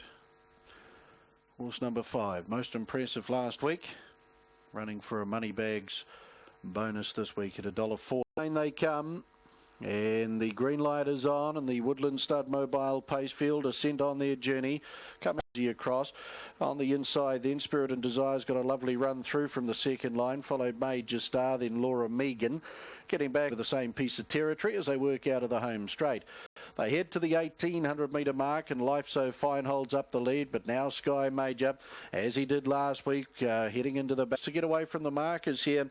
Should Salish Abernathy want to, at this then was Kippenberger there, followed by Major Star, who again takes the 1-1 on the back of Laura Megan this time. Then Copy My Pass, the bucket list is back with Sia Mack in a lead time of 43.8 as they sweep across the in third. Spirit and Desire 4th and 3 back on the inside. Major Star 1-1 on the outside of Kippenberger. The bucket list races on the outtail, 10 lengths off the leader, but Scott asks him to come forward now 3 wide. Woodland Stud Mobile Pace 33 and 2, the opening quarter, so the favourite got away with a Life So Fine. Laura Megan now 1-1 cover. Spirit and Desire on the inside of Major Star. Kippenberger back in the field, the bucket list, and now back last is Copy My Past. 800 left to go. 10th over Sia Mack, and this favourite and leader travels comfortably in front. Life So Fine has the back of the hot favourite in the start to stoke it up in front. Then Major Star, Kippenberger, the bucket list, and Copy My Past. Off the back comes Sky Major. Leading 3/4, Sia Mack, Life So Fine. Laura Megan just struggling in the 1-1. Spirit and Desire looking to clear the pocket off the inside. She does it now out wide of Major Star. Then Kippenberger, the bucket list, but homeward bound. Front, Spirit and Desire, Sia Mack, Life So Fine, and Kippenberger. Sky Major at the 100 lead. Spirit and Desire's coming after him. Sky Major, Spirit and Desire's chopping the margin back and doing it quickly. Sky Major, Spirit and Desire, another nose. Very tight, but I reckon the mare might have knocked off the hot favourite here. Just had my eye off third. Major Star was there with Life So Fine and the bucket list, Sia Mack and Kippenberger. Further back in the field, Laura Megan and Copy My Past. Has she arrived in time? Spirit and Desire. Not a one-trick pony at all. She's come from 75 and right on the line. Yeah, she's got up. Major Star, 2 races down on the pro. Spirit and Desire, the Real Desire mare, Salish Abernathy and Matthew Collins.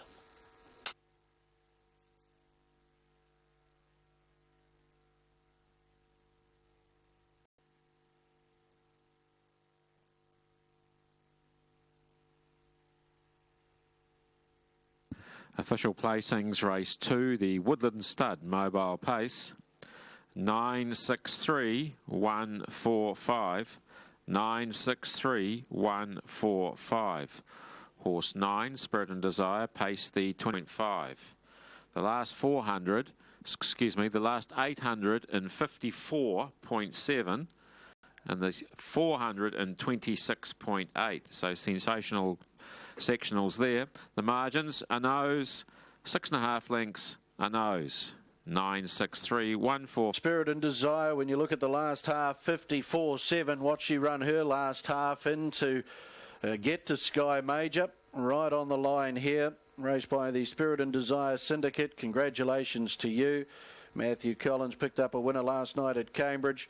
He does it under the ribbon of light again here tonight with his classy mare, Spirit and Desire, Real Desire, Spirit of Eros Brown, 5-year-old mare. Salish Abernathy doing the driving. Back at the head of the field, Andrew Grayson down there, part of Woodland Stud. Charlie Roberts there too. Also in attendance.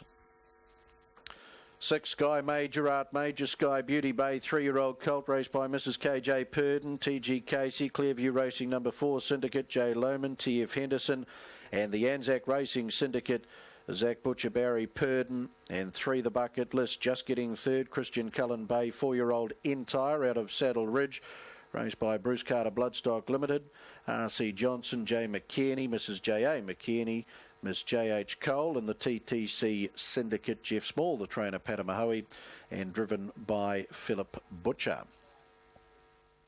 Spirit and Desire, number 9. She showed plenty of that tonight. 15.90 and 3.50 the money. 15.90, 3.50. 6 Sky Major, $1 even, $1, and 3 the bucket list at $1.70, $1.70. Quinella, $12.60, $12.60. Trifecta, $155.50, $155.50. First 4, $2,054.90, $2,054.90. Double 1 and 9, $72.10, $72.10. And the 1 and 6 concession, $7.10, $7.10.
Normally pretty aggressive with the team is Tim and Wayne.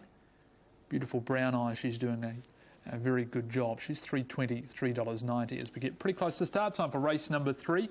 Race number 3, Dave McDonald. A good looking contest with this Lightning Mac. Very impressive the last couple. The way the draws come out actually has turned it into a pretty intriguing contest, hasn't it? I've gone for that too, but look, it's I think Tim might let it go as well, and if he trails, that's going to put Matty 3 back with Lightning Mac, but Matty will probably know that, so he'll be want out. So it's tricky. Yeah, she's classy though, isn't she? But this is tricky. Yeah, that beautiful brown eyes is no slouch either. I think Sage is going to be a player as well, better than what the form line would suggest as well. So Elusive Edgar's probably a bit of a player if they do anything silly up front like this, and that's what's on the side of the car. And I tell you what, in weather like this, you don't want to keep it clean on the side of your car, because clean it sure ain't, and it won't be by the end of the night either. And the rain is just light rain, but it's twisting past my window. I reckon it's falling about Milton, landing about Wackawhite somewhere. Sideways rain. Mobile on the move. The race favourite here is 1 on the second line, and that's Lightning Mac. And we've got a red flashing light because Cowboys had it, and got the court runner, and that was Jackson Jones. It's not one thing, it's another.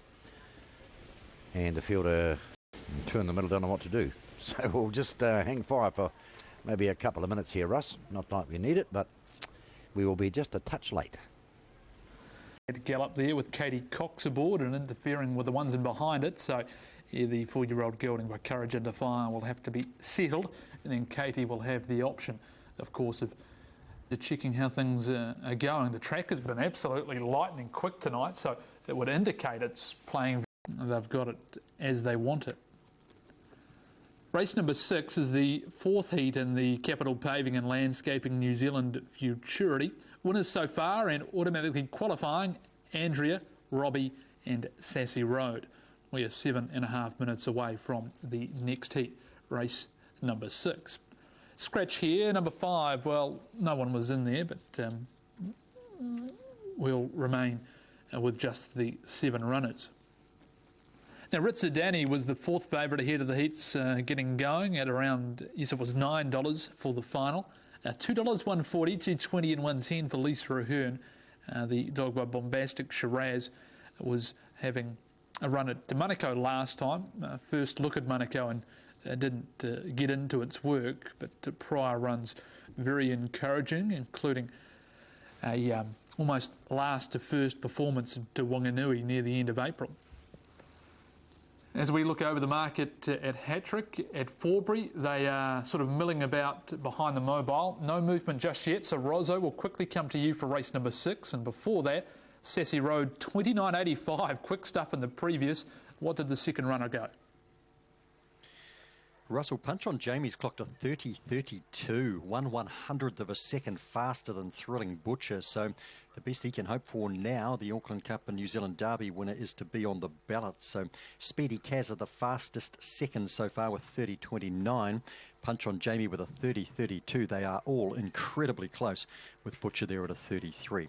Went Ritzer Danny over Blitzing Mayhem, Corborn War and Caesar Chance. Looks a really good battle. These inside 2 dogs here. Ritzer Danny, a dog on the rise, unbeaten in 3 starts here on the track, but Blitzing Mayhem hasn't been beaten too many times off those inside draws and has been good around this track in the past 2. Red versus Pink, Ritzer Danny, hot favourite there, up against Cider Drinker. Underway in 6 minutes' time. Box 5 vacant, Corborn War off box number 6, up a kilo today for Craig Roberts. First look at the track, but a greyhound who will benefit from the spare box. It's been getting box 1 lately, and 7 sees a chance if you're looking for something longer for the trifecta's first 4s. Greyhound who's been punching right above his weight lately, I believe, and could get some of the money again. 1, 2, 6 and 7 should be underway, hopefully underway at 10 minutes to 7. Thanks, Rozzo, and the mobile moves off at Forbury. Now the 5 Cowboy has gone to the unruly position. The 5 has taken the option to go unruly to save itself being thrown out if it was to break again. So the 5 Cowboy is not in its position. They're on the move. Race number 3, Forbury, take number 2 with commentator Dave McDonald. Sage works into its spot. Cowboy the unruly. Jackson Jones, and just beside that is Supreme Jeans about to take up their spots. Dark Side, Cowboy on the second line now. Lightning Mac down on the inside on the back of Beautiful Brown Eyes. Tuscaloosa in the 2 gate on line 2. Keep it clean. Underway, green light. Out at speed comes Jackson Jones, Sage, and wide out on the track Sarah Holly charging forward. Beautiful Brown Eyes just about to sneak through from that second row as Lightning Mac got one away from the fence, tangled up with Sarah Holly and put in a rough step. They both did. Tuscaloosa went underneath those. They settled quickly though. About a length back, Supreme Jeans, Dark Side behind those, then Uncle Ben, and Cowboy is last. Jackson Jones on top. Beautiful Brown Eyes, the leader's back. Everos Rustler works forward 3 wide. Goes in Sage on its outside. Lightning Mac starts to move 3 wide. Right behind those, Sarah Holly. Now moves out 3 wide, Cowboy. Down on the inside of both those, Supreme Jeans and Dark Side, the tail end up and tries to take the lead and will do so with a lap to go. Strides to the front. Tucked about to tuck away on its back, Jackson Jones. Beautiful Brown Eyes, 3 back. Sage is going up 3 wide on the outside. Tuscaloosa buried 3. Having a galloper's Cowboy. Up ahead of it, Uncle Ben. Then came Dark Side, moves out 3 wide. Supreme Jeans the centre, and to over racer touch Jackson Jones the inside. Then we've got out of his buried 3 back on the inside. Uncle has galloped out of the race, and Supreme Jeans 2 lengths last of the bunch. They're inside the 400. It is still Lightning Mac. Sage the out of those then as Jackson Jones needs some space. So does Beautiful Brown Eyes. Lightning Mac on top. Down the outside, Sarah Holly. The inside, Beautiful Brown Eyes is trying to gun them down. Sarah Holly, the outside, has got to the lead. Beautiful Brown Eyes comes after it, but Sarah Holly, Beautiful Brown Eyes, Lightning Max, right with it, Uncle Ben, Evros, Rustler, and along with those, Jackson Jones and Elusive Edgar. Sage the next to go by, and Cowboy, who went out of the race early. Thanks, Davey Mack, and $26 odd for Sarah Holly for that little skirmish early in the race, with coming to below the 10 and the 8.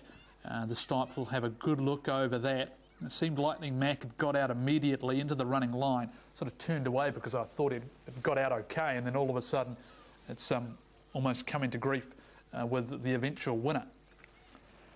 Close to Wanganui though, race number 6 is the next and fourth heat for the New Zealand Futurity, and Rosa was returned to you. Ritza Danny remaining at $2.150. Yes, eased out with the bookies today from $1.80 out to $2 and blitzing back into 12. Ritza Danny off the inside, unbeaten in 3 as though. He ran that 29.87 3 starts back in Class 3 company, and he beat the in-4 record from close in. The 2-dog here for Steve Clark. 8 starts, boxes 1 and 2 for 7 wins and 1 minor placing. And heat of the Auckland Classic 5-back, he managed to beat Thrilling Georgia. I know she missed out tonight, but she's a very good greyhound. Blitzing Mayhem won a New Zealand Racing Series final here February the 7th. It was a very competitive field that night. And his other win here, he clocked a 30 kilo, weighs in 33.8. That's the heaviest he's gone round. His heaviest win has been 33 flat, so he's a wee bit heavier than that tonight, 33.8. He's a Class 5 dog that made the New Zealand Derby final with a spare box on his inside, 440, Quinella 34.20, 238.90 trifecta, first 4.8, 110.3, 4,651.60. Down in box 1, followed down by Check the Mail. Box 5 is vacant, 7 the black for Caesar Chance. Second line, we've got Blitzing Mayhem and Idle Girl. Corborn War, Cider Drinker. Round comes the buddy, about set to break. Look to the inside, ready. Racing, Ritza Danny blows out quickly there from Blitzing Mayhem going and handy. Cider Drinkers got back in the race with Caesar Chance. Into the back goes Ritza Danny by 3. Check the Mail, the inside of Blitzing Mayhem. Idle Girl working through the inside. Corborn War trying to make ground further back to Caesar Chance and Cider Drinker. Ritza Danny off by 3. Blitzing Mayhem starts the draw now. 2 lengths back then to Check the Mail as they swing the corner further back to Corborn War. Idle Girl, Caesar Chance and Cider Drinker. An all-important run to the first bend. Blitzing Mayhem, Check the Mail. They shared up second and third down the back straight. Blitzing Mayhem finishing the stronger of that pair. Better run from Check her at that point, but Ritza Danny hammer down in front. You'd imagine a pretty good time here with Blitzing Mayhem trying very hard, but still about 2.5 away at the line. And Check the Mail got a lovely run through at the first bend, home third ahead of Corborn War. And to that head-on shot we go. Ritza Danny really ripped out of the boxes. Blitzing Mayhem trying to go with him with Idle Girl handy, and Check the Mail hunting the inside, the 6th situation. 1, 2, 3, 6, then 4, 7 and 8. Fastest winning time to the 1.5. Blitzing Mayhem will be the second, the fastest second. So Ahern trains at Palmerston North. Win 9, start 21. Back here with the 5th heat of the Futurity Russell, race 7 at 20 past 7. Also the first leg of place 6, a double and a treble. And now to Alexandra Park for race number 3. The favourite at around $2.40 is Waterloo Sunset, the 14 horse. The 14 is the favourite for Paul Nee and Bob Butt. Right in the mix here in single figures is the Wonky Donkey, the Southern Raider. And moments ago, Greg O'Connor had a chat with Huzzing for the last week. Yeah, that's right, Greg. I haven't been able to wipe the smile off my face all week, so I hope it stays there for a lot longer. All right, you've got a few more opportunities tonight to add to that if you like, although it's a very even sort of a night. Let's talk about your first drive in race 3, the Wonky Donkey. Of course, Nathan Williamson trains. How did he think he dealt with that first up Alexandra Park run last week? He was fractionally disappointed with him. We sort of took his blood on Monday and we couldn't work out, there's nothing really wrong with him, so just backing him up and hopefully he improves on the experience and goes a better race tonight. Yeah, it's a very even sort of a field, race 3. Unforgiving race 4, first of our Group 1s tonight. You've come up with the ace barrier draw again at Group 1 level, and it's going to be crucial in this field. Yeah, absolutely, and with the draw that helps, but she's still definitely a very nice filly and I'm looking forward to driving her. All right. Is the situation likely to occur that you hand up to one and look for the passing lane run a little bit like Besotted, or are you just going to see what unfolds out of the gate? Yeah, we'll probably just see what unfolds. Like, she is a high gate speed horse. She led up in the Young Guns heat one night and won, so she can lead. She can burn a little early and work during the races. So I'll just play it by ear. But if the right one come hard enough, I would hand. But just see what happens though. All right. Keep your cards close to the chest now, and he's clearly back in the zone. Absolutely, yeah. He raced great last week, obviously, punching through the pace lane to win a Group 1, so I'm looking forward to driving him again too. Yeah, what are your expectations out of the gate in that race? Because yeah, that's right. I'll punch off as hard as I can again and then see what happens. You know, if we get cover or if Besotted or hopefully he's running over top of them again. And your last drive is in the Rowe Cup, of course, Soul Invictus for Michael House, a horse with plenty of ability and what can only be described as the most even in the race. He'll probably be just looking to come with one run and hopefully they go hard. He likes this track. He's raced well here, so yeah, he's a first full chance, I think. All right, all the best tonight. Won the Taylor Mile last week with Besotted. Inquiry into the previous there at Forbury Park, it does concern the winner, so the inquiry numbers as they currently stand 8. Treble running through Waterloo Sunset. That's the short way home. Yeah, I think he's a really good bet tonight, Greg. His run last week was outstanding. If you take the form into Paramount Queen, he trotted a 28 quarter handicap tonight, but I actually think that suits him better because he's chasing them out instead of them being around him at the start. So I think that'll give him a chance to. She's on the improve. Going to run in the money. Had a gallop on the last bend. Would be the best value at very big money. And Sun Shield for Lynn Neal. So I mark them 14-10. Said again, reiterating what you've suggested. One of the bets of the night. Sunny Vacation. Yes, Tarn. But she was pretty game behind Sunny Vacation a couple of weeks' performance here at the park last week, and that was the end of the penny section there. Looks a 242, Greg, just through from the sports desk, so 5,000 on Waterloo Sunset at the quote of 240. I'm expecting some pretty outside of, okay, Sky Major's got beaten, Paramount Queen's got beaten. Yep. Punters are going to be looking to a steady flow of money. Absolutely, and we've got a couple of real dominant favourites later in the card, the likes of Lancewood, Lizzie at $1.10, 12 and 11. Waterloo Sunset outstanding in defeat last. Be rewarded for the 2 third placings he's produced up here in the north thus far. The 10 for me, Tarn, like you, Sunny Vacation in the mix. Its run on Sunday was massive after an early gallop. Won nicely here on Anzac Day, and we'll put in the 11 Sun Shield trotting well. 11 for me. Thanks for that, Aaron. Back to you for your description. Of course, to our Group 1s tonight, the 4th, the MAGNESS BENROW Sires Stakes Championship. Again, we have a Tote, of course, and Sires Stakes double. Won't be. And she's done a wonderful job this season as well. But yeah, barrier 14's not ideal with gate speed. Gate quickly as well, but the horse that's actually drawn on the back of Nigel McGrath in the last probably 24 hours, 48 hours, and I think it's a great place to be here too. And does she still hold the record? I think 238. Yeah, 239, wasn't it? Around about there. Yeah, so for the 2200. Yeah, race here too. Money has been coming all day for Silver Wisp here. Greg Dexter had 3 runs back from a spell now, improving with each run. A horse that, of course, formerly was trained by Ted, that went to Barry Purdon, back to the original owner now, and would be a chance of running in the top 4 in race number 3. It is the CROMBIE LOCKWOOD handicap trot. For the C1 trot as a favourite. Trans released now in the CROMBIE LOCKWOOD handicap trot for unruly draw. In fact, they're all down and trotting. As I say that, the wonky donkey's just rolled into a gallop as he was looking to take over. So Ivanov to lead, Kip Kano as they work on to the Showgrounds B stages, followed B Senior, then Tarn. Back on the inside as they trot across the top, Tourbillon. To it straight was pretty awesome. To it's out in the field then to the wonky donkey, who's recovered and come through on the marker line in the last set. And settling back at the tail, Sunny Vacation. Working onto the stables corner, Ivanov, where he likes 4 back on the inside, B Senior, Tarn 1-1. Then Tourbillon on the inside of Saffron Castleton. Pretty Dead Cat Bounce, Waterloo Sunset and Sunny Vacation. 3 back on the inside, Jomo parked in 4th. Pretty awesome. There followed Sun Shield. Here's Ruby Castleton bounce with the wonky donkey. Sunny Vacation 1:32 the lead time. They sweep across the Showgrounds bend, and Ivanov out to be left 3 wide, no cover, but he'll trot up to the park spot shortly. Side Jomo sees cover. Back on the inside, B Senior, then Tarn. Tor on the outside of an over, racing the wonky donkey, and back last is Sunny Vacation. Ivanov leads by a length and a quarter. Waterloo Sunset second, and Park for Bob Butt the favourite. Kip Kano third and trailing. 1-1 is Ruby Silver Whispers locked away, 3 back on the inside, a length away, Jomo.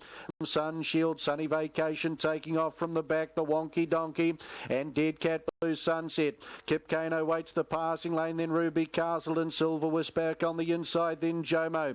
Tarn starts a run into the race now, they're followed by B Senior, and further back in the field, Saffron Sunset, Kip Kano, Silver Whispers about to get through on the inside, then Ruby Castle and B Senior, it's Ivanov, Waterloo Sunset closing in on the outside. Senior, we see you tonight, girl. She's in nicely.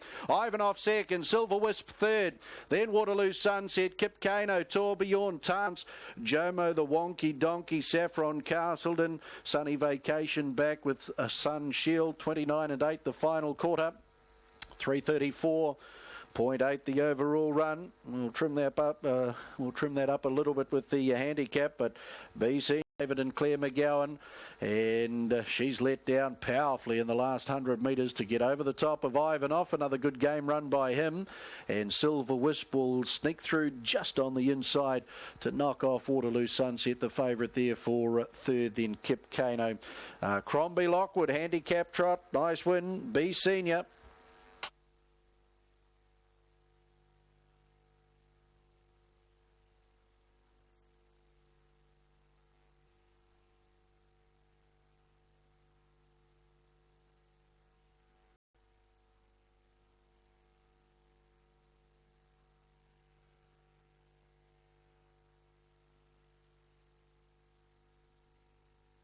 Official placings, race 3, the Crombie Lockwood Handicap Trot.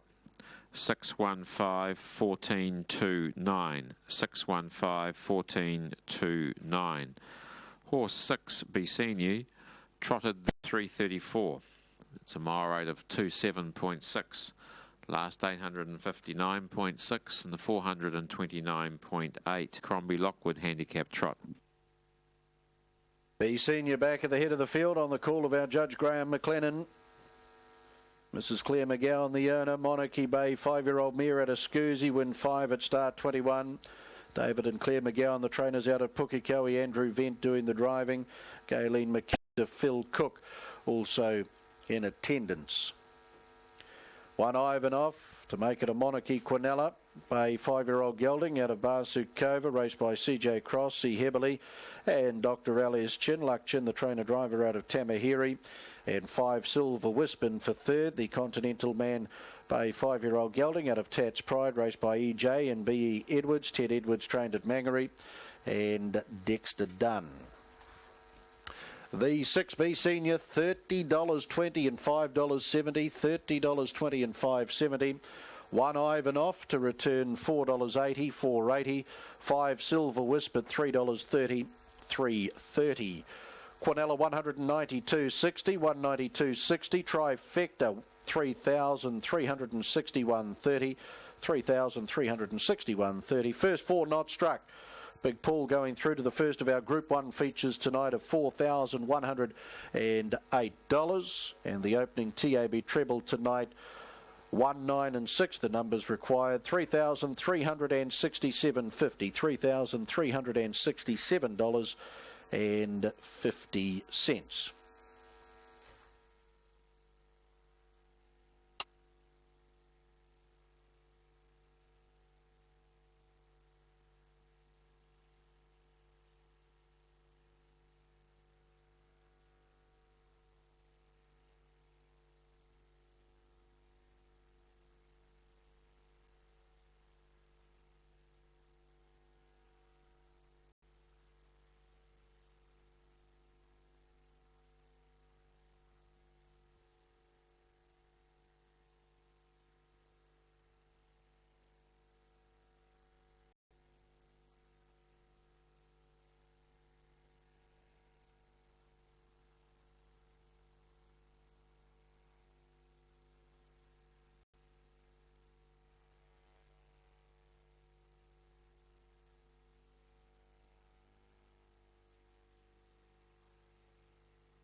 Would probably get a wee bit of this, but I don't know. So I'll go with this Alexandra leaving number 4. Then it'll be interesting. And I think it's got ability. Bit of incident in the first corner. You want out? I don't think so. It was like not if back to one, of course. A few weeks ago at Gore, didn't they? And that horse is in again tonight. So Trotter's about to turn in now. It's the Pride, goes about spot 4. City Courage, another superstar, and Starlight Invasion on its inside. About to turn round now is Martini. Nari Margaret's out wide off the front line. Face Value turns away. 10-metre markers, Good Boy Tiger ready. Sun Crusher the outside. Stanwell. We're off. Field away. Seppi's Bright Star rear leaving. Went away. He's out well. Going up to it. Veers to the outside. Another superstar and Starlight Invasion. Motor underneath that. About 4 lengths away. Golden Gate. Behind them is Seppi's Bright Star. The inside to Alexandra leaving. Over on the outside of that then is Field. Sun Crusher threading a path through. With Vanna to go just ahead of it. Then Golden Gate. Amuri is well back. And settling back with it is going to be Invasion. Nari Margaret trails. 2 lengths away is Martini running Boyd Tiger. Alex behind those, Evander to go. Another length and a half away. An error again. Getting past it is Amuri. And the other run-up has been pulled out of the race. Face Value. They hit a half. Nari Margaret sitting in a Seppi's Bright Star. Works to a nice spot at the 14. Crusher right behind those. About to ease out 3 wide as they swing behind it to Golden Gate to Murray. The Face Value. The leaders come to the winning post for the round to run. Starlight Invasion trails, but a length and a half off the leader. 3 back the inner. Then Evander to go, who's a Tiger. Murray's back. He's putting on the speed with Starlight Invasion. Where it runs them down and past Martini's travelling well. 3 back. Needs an out. The fence, the inner. And then Good Boy Tiger and 2 length Invasion. 5 in front. Over Alexander leaving, who's flat to the boards. Round the outside, Good Boy Tiger. Then Sun Tiger coming after it. Martini is down on the inside. And behind those 2, Alexander leaving. It is still Starlight Invasion. Coming after it, Good Boy Tiger along the fence. Starlight Invasion all up. Golden Gate doing good work late. The inside, Alexander leaving. Then beside those, Seppi's Bright Star Value, who's gone home for an early 5 on them, coming down past the 400 metres and had enough petrol in the tank to score and score nicely at 4:30. But no, Starlight Invasion had enough in reserve. Galloping Nari Margaret helped it too much. But by the time it did get clear, the leader was gone. Game over. Most of the way and just gradually increased the speed from about the 700 metres. And he poured it on across the top, and the horse had enough in the tank to last. And last well. Deserved it too, didn't it, really? String of minor placings and at 30 cents. Alexander leaving did that miss one day. All it needs to do is step, but it's finding that a little bit difficult to do. Nice win, sure. Yeah, Shane did a great job. Then with the one in the trail breaking, just added to the enjoyment for Shane. Solid form in strong field. 5th of 6 heats in the paving, the Capital Paving and Landscaping New Zealand. Number 8, we're going C4 and 5. So race number 7, we've got a $4 favourite, 4 and 1s of January. And Mark Ross and the Ritzer Danny there in a 29.81. It was a very good one, 29 and 11.50 for the 7. Quinella 54 tonight. Double, treble, play 6 all underway here. It's been a changing market with the bookies today, so it looks like there's been considered very, very well. A fortnight ago, 520 metres here, ran a meeting best 30.21. That was in Class 3 company. Came out in Class 4 and won a sprint last Friday. 7 metres and broke 26 seconds beating a it. Thrilling zoom off box 4 we haven't seen since in a New Zealand racing series, 30.05 and 30 graduation in the Wanganui Derby in November. The 2 Wallace lads beat 28, so we should find this a wee bit easier. Red versus Pink has Eternal Mantia for Dennis off box 5. 6 has the inside for its first look here. But never placed where it been to go over 420. Dave Fahey has a couple in here. Harper Rose won a heat tonight. And behind Cracking Chain ran a 30.33 on Sassy Road, who won a heat here. Rebel Lad followed down by Thrilling Zoom in the blue. Goes favourite in a race. And a racing Eternal Magic comes out quick. So would have been no got back. And so too Cold Turkey can't win tonight. Further back then to Harper Rose. Down they come. Driving to the lead. They'll be followed by his around that first bend. Jump. Night Pearl. This come from a wee way off the takes the inside running. Plenty of room for it to drive through. And that's exactly what she does. Dog. and then Thrilling Zoom, followed by Harper Rose. Magic, oh, she's just gone a miss there around that first. No, she looks very awkward in that back leg, unfortunately. Night Pearl, a black bitch by Magic Spike out of Rosiana Bell. It's been off a Class 1 win and has delivered tonight against some really good. 30-24 the winner's time, 11.5 lengths the margins.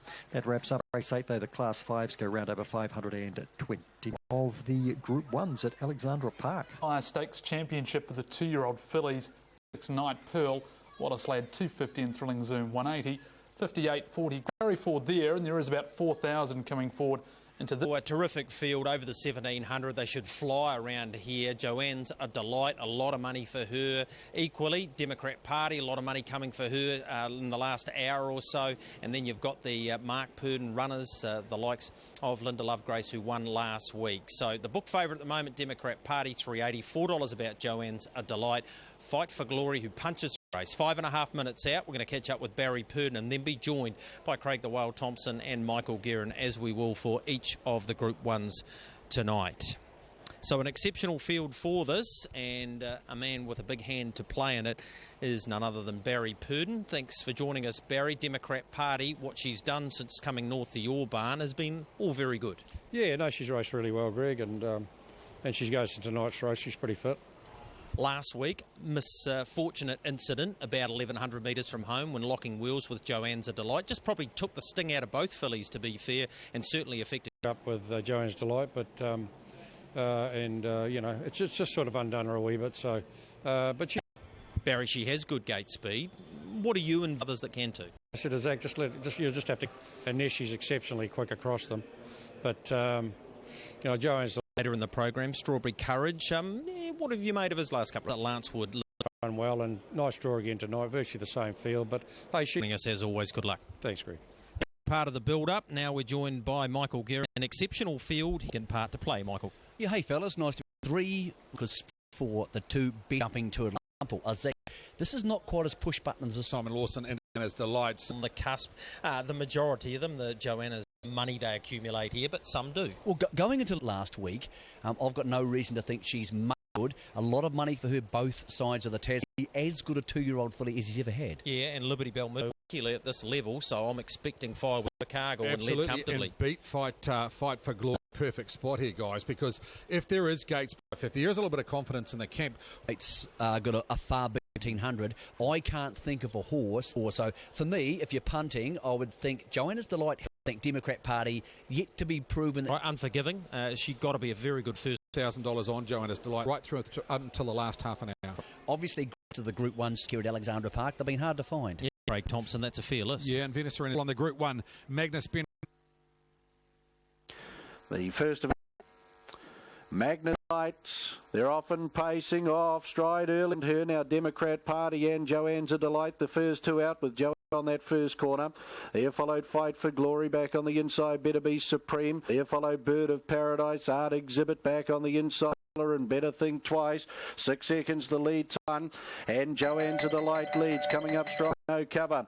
Unforgiving trailing, Katy Perry won by Fight for Glory out wide of Demo 28 6 the second quarter. Joanne's the perfect run in the trail. Democrat Party 7 lengths off the lead. Think Twice and Do Valor, 400 left to go, the quarter down the back, and 20 Nicing Lane. Better Be Supreme, Katy Perry, they start. Be Supreme closing in, Joanne's a Delight in front for Glory's fighting for the Glory for sure. Joanne's a Delight, I think he'll just get it. Better Be Supreme in for third. They were followed big run. Better Think Twice up for fourth. Then up across the top as again the Orange Agent went for a gallop. Further back in the field, Linda Love here too was Art Exhibit. Katy Perry didn't come on. Do Valor and the Orange Anthony Butt, Nigel McGrath. Fight for Glory's closed in strongly on the outside. Confident she's come up just short. Will be in there for a third. MAGNESS BENROW Sires Stakes Championship for the 2-year-old fillies. Number 2, Joanne's a Delight. Perfectly GL Banks.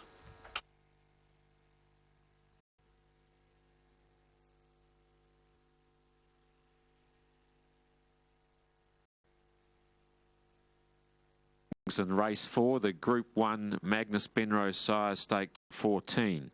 2:10.9. Paced the 1700 metres in a very good time of 2 just 859.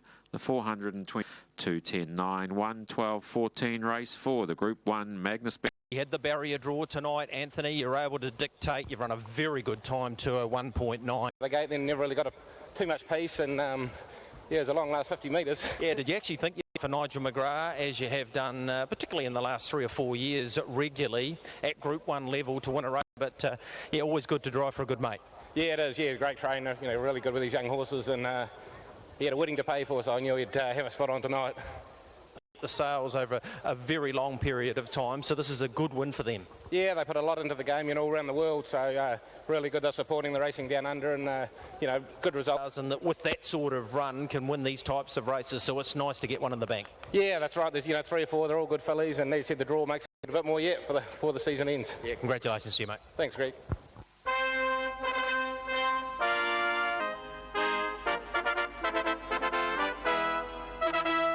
First of our Group 1 winners tonight, Joanne's A Delight, perfectly rated by Anthony Butt. Better's Delight Brown, 2-year-old filly out of Larissa Rose.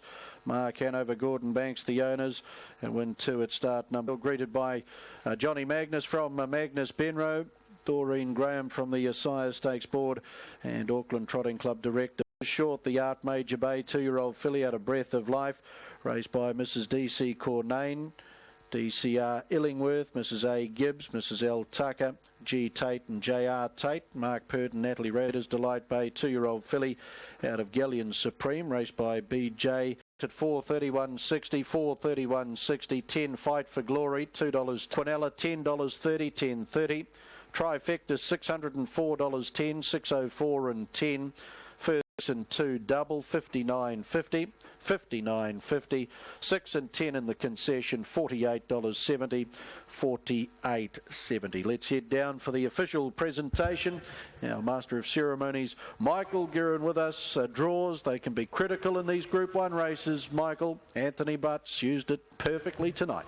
Yeah, thanks, Aaron. Nose of Joanna's a delight, and of course the 2-year-old fillies are pivotal to the future success of harness racing in this country. If we are able to retain them, they go on to become the great broodmares of the future. The Group 1 racing with, of course, the rugby, which will be on the screens around the track. It is my great pleasure to welcome forward from the club for the presentation for the first of our 4 Group 1s tonight, Mr. Peter Smith. Thank you, Michael. Welcome, ladies and gentlemen, to the 3rd MAGNESS Benrow Sire Stakes for the 2-year-old fillies. What a magnificent race. I'm trebly proud because the owners of the winning horse, Joanne's Delight, are good friends of mine, Gordon Banks and Mark Hanover, who will be sitting in Florida, I think, watching on television and jumping for joy at their wonderful filly. I'm also a good friend of Graham Henley, who's the chairman of the Sire Stakes Board, and there's also John Magnus of Magness Benrow, a great supporter of Auckland Trotting and the Auckland Trotting Club. And it's with real pleasure that I invite Graham Henley to come forward and introduce you to John Magnus of Magness Benrow, the sponsors for the Magness Benrow Sire Stakes 2-year-old Sire Stakes final. Thank you.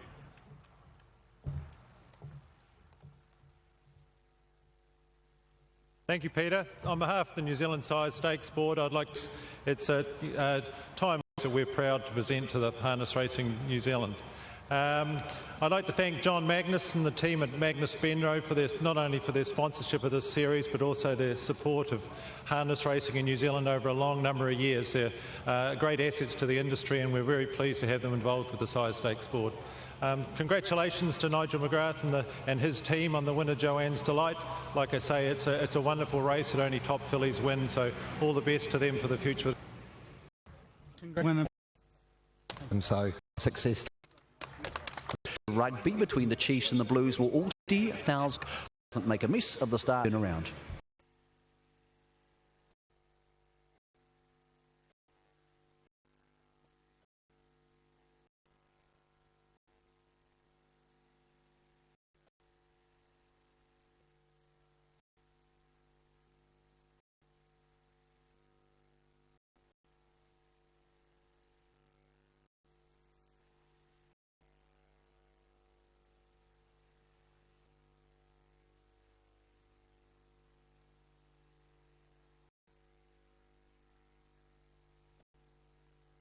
from the New Zealand Futures one, so race landscaping. So race number 8 is I see 4 and 5, but no C neck at $3.140, $2.60 in money back on the Tote at this point. The 5 10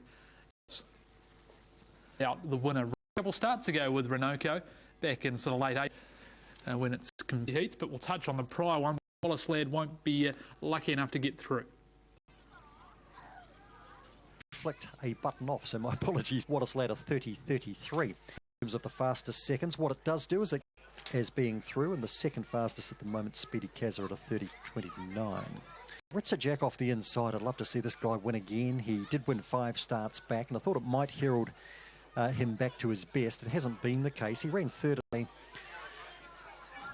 but he's at a bit of value. For it to that sort of level is another thing. 8 Renault Jack Len 130. Quinella $21.14 trifecta, $192. Roll up for us as well. Second trifecta 841 100 8417 first 4 $1,231.50. Inside next door is Janik, who is a Spion Road for fourth tonight, but clearly he is a winning chance, and I'm sure Bill Hodgson was too. Hadn't been sighted since here. Hopefully he can get into this. 7 Mammy Brown been showing plenty of speed, and the 5 Way Too Crew came from the back of the field for stomping wins here and at Manawitz. If you're back there, you tend to run into a wee bit of trouble. Big Time Jets in terrific form, but once again, Lex lately. Behind the boxes, leading them up on the inside as a second line. His Way out in the pink. Way pretty well. Barry's Way trying to come across them. By Janica. Mamie Brown's out wide. Way Too Crude goes ahead of that. Ritzer Jack's been spat right. Way Too Crude starts to come after him. They'll be followed through by Janik. Red Crystal behind there. Barry's Way and scores. Way Too Crude, Barry's Way. Then we would have had, just thought was getting pretty tight there with close up behind those runners. Big Time Jack and Ritzer Jack. Deal with this dog. There was some trouble going into the back straight when Ritzer Jack got spat back, and Way Too Crude started to make big ground, and from a long way from home he looked the winner, even though he wasn't in front. Barry's Way's got Red Crystal holding down fourth ahead of Big Time Jet, with Red Crystal between runners, and then things get to run through on the inside, and as Ritzer Jack gets a bit awkward round that bend and 1 or 2 get up. Hot Schooner, racingdogs.co.nz, still an outstanding record. It's been hit or miss lately, but when he gets a sight of them, then 3, 7, 6 and 1. 30-13 the winning time with a run home of the margins. That wraps up race number 8. Our quaddie underway, and we're underway at 20 past 8. Really clever at $2.10. Paul Freeman and Angela Turnwald successful with Way Too Crude. 10. Yannick at $1.80. $40.20 for the Quinella trifecta, $289.50. 85.70 and 6 and 8 concession double, 55.10. Background stars who are up at dawn every day, putting on a show before the...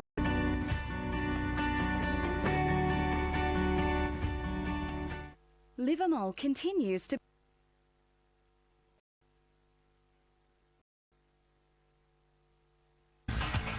Here, Craig Thompson. It is a stand, of course, over the 2700. Alleluia's never had one. Spoke to Blair Orange about that, and is 20 metres behind him, and of course the very good mare Averill's Quest 30 back. Yeah, and also he's not on the inside. He's so I don't know about the $1.70. 240 into 170. Yeah, it's 4 points from the back mark, Greg. Well, she did exactly. I thought Averill's Quest at what, $6.50, $2 on man. As we know, she can go from a stand. About 1 over the moon, 2010 King Denny. So it's Franco Nelson, Border Control, maybe Arden. And Border Control. Rowe Cup, very wide. Rowe Cup, last 2 legs. I think the last leg to the night tonight, its sectionals last week were unbelievable. It's drawn to get off. Yeah, looks a great chance in leg number 3, of course, of the... Reaching their target at the moment, which is great to see for the TAB. 43 hang into it, and it's been well achieved by 5. Aaron, what were you liking in the first leg of pick 6, and of course place? She's been chasing home some very, very good horses, including Spirit and the front tape. She's had the 6 standings 4 or 5 months ago too. She was second behind Besotted over this journey. Second last Friday night, so we'll put in the 3 Alleluia. He does need a back mark well in the mix for me here. Seconds out from the first leg of pick 6, and of course New Zealand Messenger Championship and the 96th running of the Rowe Cup with hour and a half here at Alexandra Park will certainly be, or worth tuning in for. Of course, tomorrow we head to Addington Raceway, back-to-back premiers and the Trotters and the Neverly Fillies. 4 Group 1s tonight. Of course, we've got a Group 1 tomorrow and a Group 2 hand in there.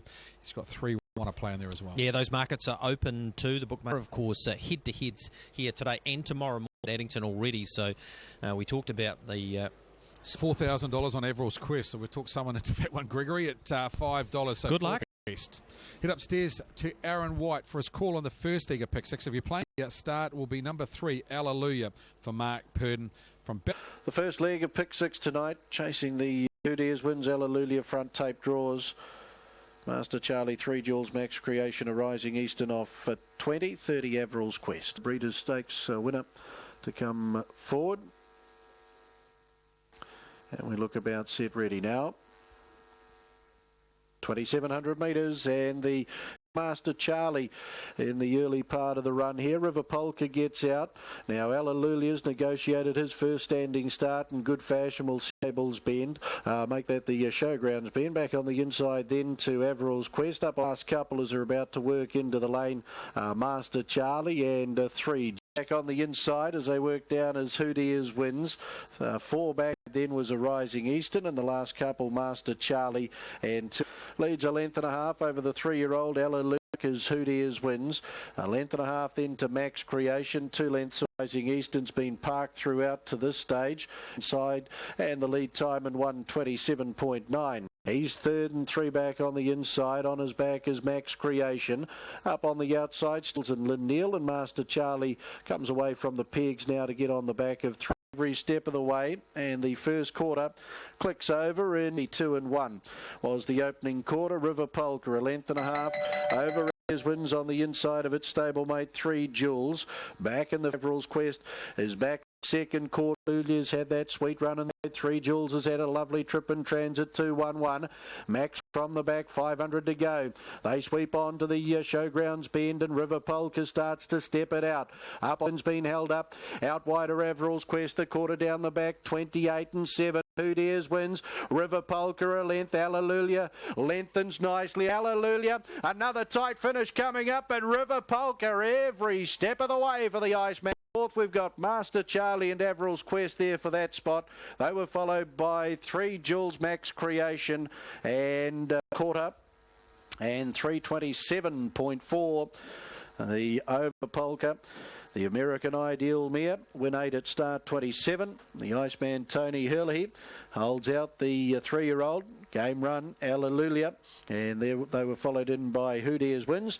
Everall's Quest number 10 will just get up for a 4th in front of Master Charlie. Jacobsen, Headstones, Handicap.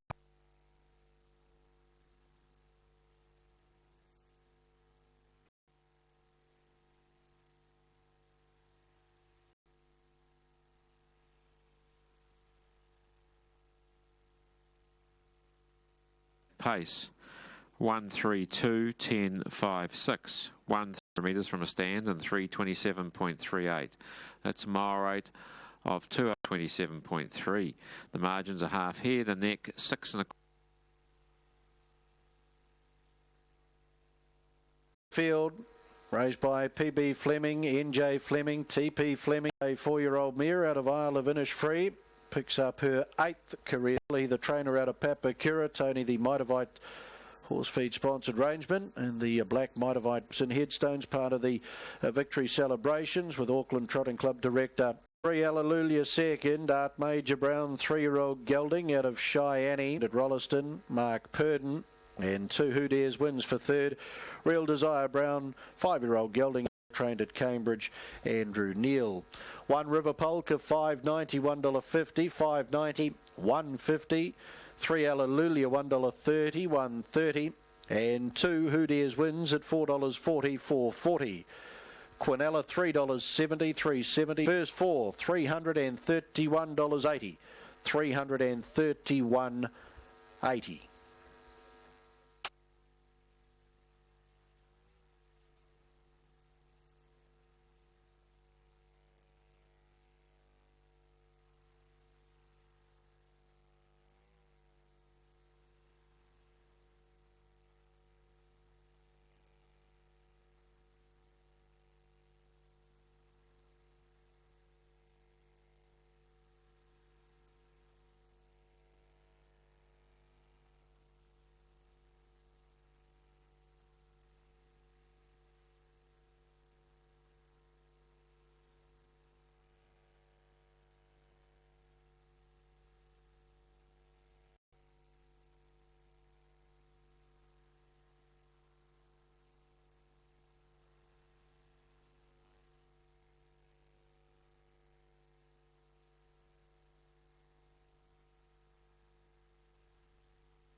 Nathan Williamson is doing the steering. The two stablemates are Bridie Jewel and Vidika has the yellow cap on, and Semi Otley's got the white one on. Bridie Jewel, who goes from the 2 early. So they're about to turn round and face the starter now. And Irish Cath, the Witch Doctor, brings them towards the barrier strand. It's just a little bit towy. So too is Bridie Jewel, who's about to go in beside it. Marco Benner's getting a little fidgety as well. And President Obama is about to swing round and face them. Oh, they rushed the tape here, and they're going to break it. They did. They did. It was the 2. Top Brass went out at speed 2, but I think it was the 2 that was the cause of that. Bridie Jewel just went forward a little bit too fast, and there's nothing Sam could do about it. She was but a passenger, and he won't be happy having his tape broken, but that's the way it goes. There are worse things that happen. Well, Russ, we're probably going to have about a minute and a bit here by the time he either gets another one or ties a knot in that one. I guess tape won't work, will it? So he'll have to tie a knot in that, and we'll have another go at this, and he'll probably have... She had the handbrake fully on, but it took no notice. It's on the Tote at 11s and at 2. Tie a knot. He's got it up, so he must have tied a knot. Maybe it just undone. Yeah, he must have probably pinged it himself when he realised it was at the limit of its stretchability. And the driver's out of the cart with Irish Cath. Maddie's just checking one of the boots, I think, is it? Maybe, don't know. But it won't take too long now until they have a rethink and a shape up again for this. The favourite, Marco Benner, just the way he was before the start, I just didn't really fancy his chances of going away, to be fair. But he looked a little more settled after that early little bit of a hop and a skip. VC will begin cleanly. The $10 shot, that you can just about bet on. And the Witch Doctor will probably step as well. And after that little bit of a, well, not really a false start, but a dummy run, the way Top Brass went out, he'll begin. What's he paying? He's at 12s and 3s. And after that little demo, my pick would be he would probably make it to the lead because he was the quick one into gear. Okay, so stepping forward again now. It's time they shape up a little better. Come forward, Marco Benner, the Witch Doctor 1. There they go. He just dwelled a bit, then bobbled away the Witch Doctor. Marco Benner's gone out in a fierce, wild gallop, and Vidika's gone rough as well. Marco Benner won't settle his canning right out the back door. Best out, Minstrel Boy. Top Brass the outside. Bridie Jewel trails the leader. A length back is VC Wah. She's got it next, running one away from the fence. A length back behind it is the Witch Doctor with Irish Cath the outside. 2 lengths for Vidika. President Obama follows that. And Marco Benner's the thick end of 100 metres away. So it's probably out of business here. They're about to swing into the lane and head for the 2,200. Minstrel Boy leads. Bridie Jewel trails. Top Brass third. These three single filer, 3 lengths in front. Off VC Wah. Irish Cath behind that on the out is Vidika. President Obama last of the bunch. And there's still about 100 metres away to a Marco Benner, who is starting to shorten up the gap. They race out of the lane now. Minstrel Boy leads the field out to the 1,800 metres. Bridie VC Wah, some nice cover the outer. Right behind those, sneaking up on the inside. She's got it. About a length back is my last of the bunch. They're running at speed here. And Marco Benner, no hope. They reach the end of the back straight with 1,500 metres to run. Minstrel Boy, Bridie Jewel, there's been no change. Parked on the outside is Top Brass. Inside, VC Wah beside it. Irish Cath on the move. Hooks out 3 wide as they run round the turn by the 1,200. Back on the inside, the Witch Doctor Vidika, President Obama. Into the lane, less than 1,200 metres to run. Minstrel Boy in front, Bridie Jewel giving cover to Top Brass. 4 back on the inside is the Witch Doctor. VC Wah, it's outer. A length back on the turn, they run to the 800. Minstrel Boy about to swing them into the back, a length and a half in front. Irish Cath, head on the side, just a touch the out. Got it 3 back the inside of Top Brass.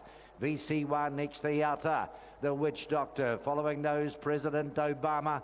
And on the to the good. Off on the outside, Irish Cath. Down on the inside is Briley Jewel. Awaits the Washington VC passing lane with a stack of interest. Next on the outside, into Obama follows that forward. Then the Witch Doctor and Vanika drops away. Round the turn for home, Minstrel Boy. Still a length on Irish Cath. Briley Jewel takes the zoom lane. She's got it, running home pretty well. Top Brass is putting in a run, and President Obama right down the outside. Minstrel Boy still in front narrowly. Minstrel Boy is going to score nicely in front of Briley Jewel, Top Brass, and next in She's Got It out wide, President Obama. Behind those, the Witch Doctor, Irish Cath, VC Wah. A bit of a gap away, Vadika, and a bigger gap to Marco Banner. He did it all wrong at the start. 4, 2, 5 and 9 the numbers. Thank you, Dave McDonald. 4, 2, 5 and 9, and the 4 Minstrel Boy, who is a half to Canardly Lover, gets the win. 4-year-old gelding out major, Just Another Lover for Shane Walkinshaw and Hamish Hunter. And Shane had a winner earlier on with Starlight Invasion, sort of a similar style, winning from the front. Back to hat-trick for the final heat in the Capital Paving and Landscaping New Zealand Futurity over the 520 metres. Quaddie starts right here, and the quaddie pool gets to almost $5,000 as I talk to you. A new double begins here also if you're just going for 2 straight. Number 6, Really Clever at $2.20 is the fixed favourite and Tote favourite, now onto $2 with more money in the pool there. Mark Rosanowski, race number 9, getting back to the New Zealand Futurity heats. What do you think in the last one?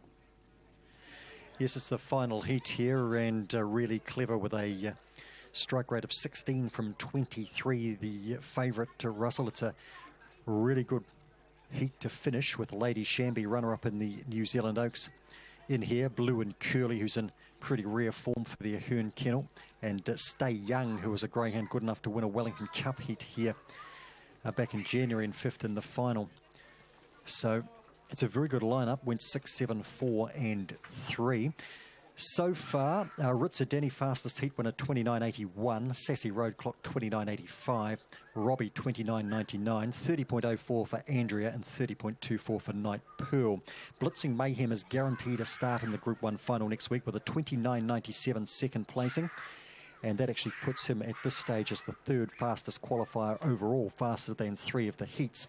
And at this stage, Speedy Kazza is the 2nd fastest with a 30.29. Punch on Jamie Thrilling Butcher Wallace Lad will not make the final.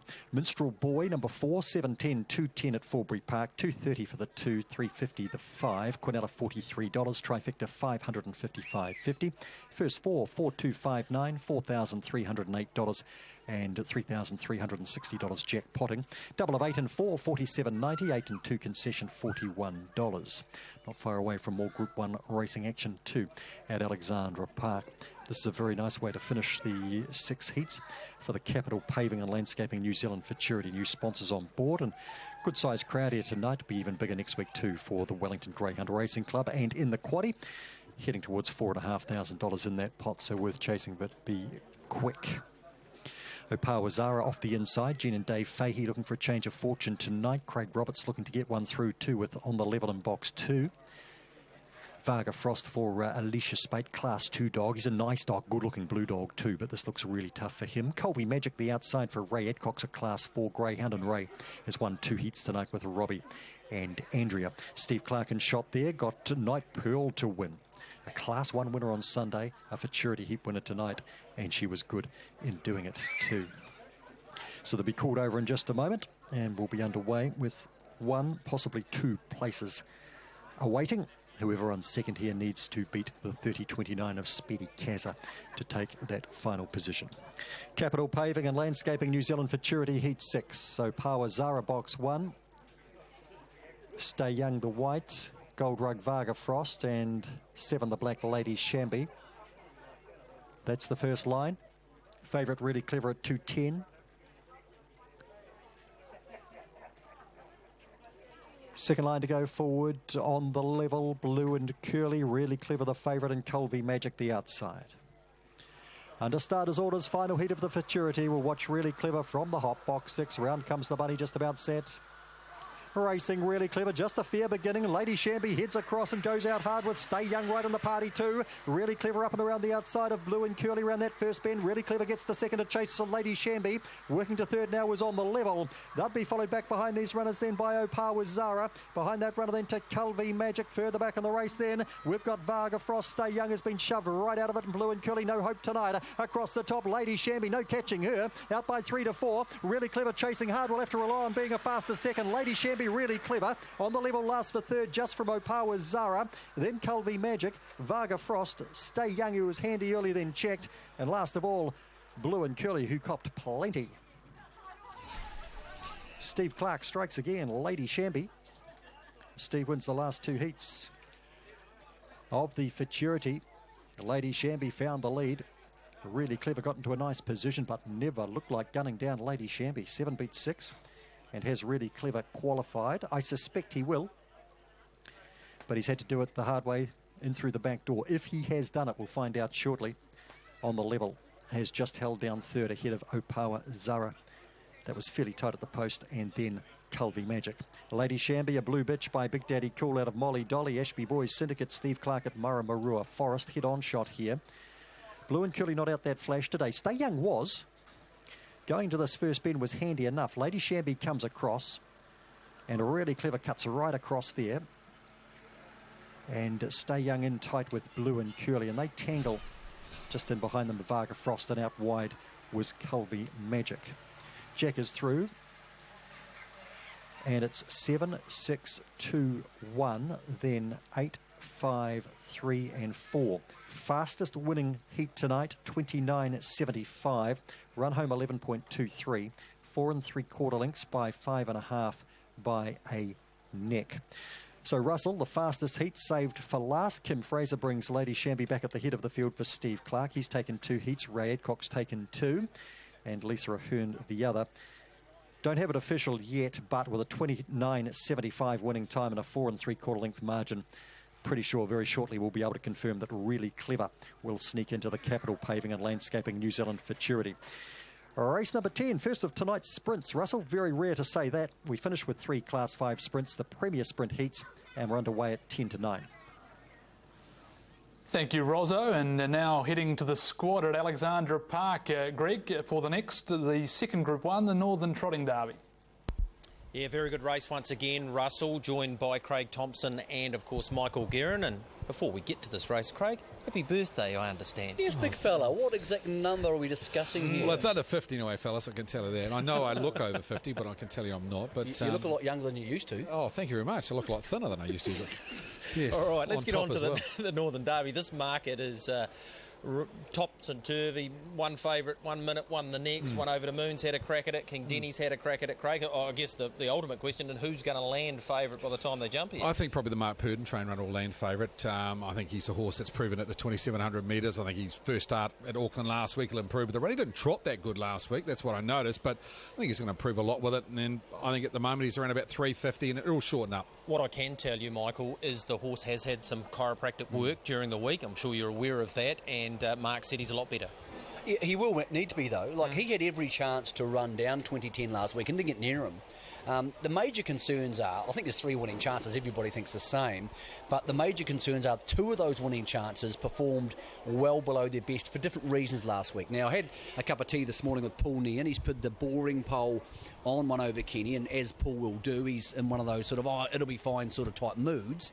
Getting out to 460 now, fixed odds, which he won't close on the Tote. I think he's getting close to backable, but you just don't want to be backing horses who did things that badly wrong last week. Look, he was way off compass. So for me, as much as I love the horse, 460, if it became $5, I'd take the chance.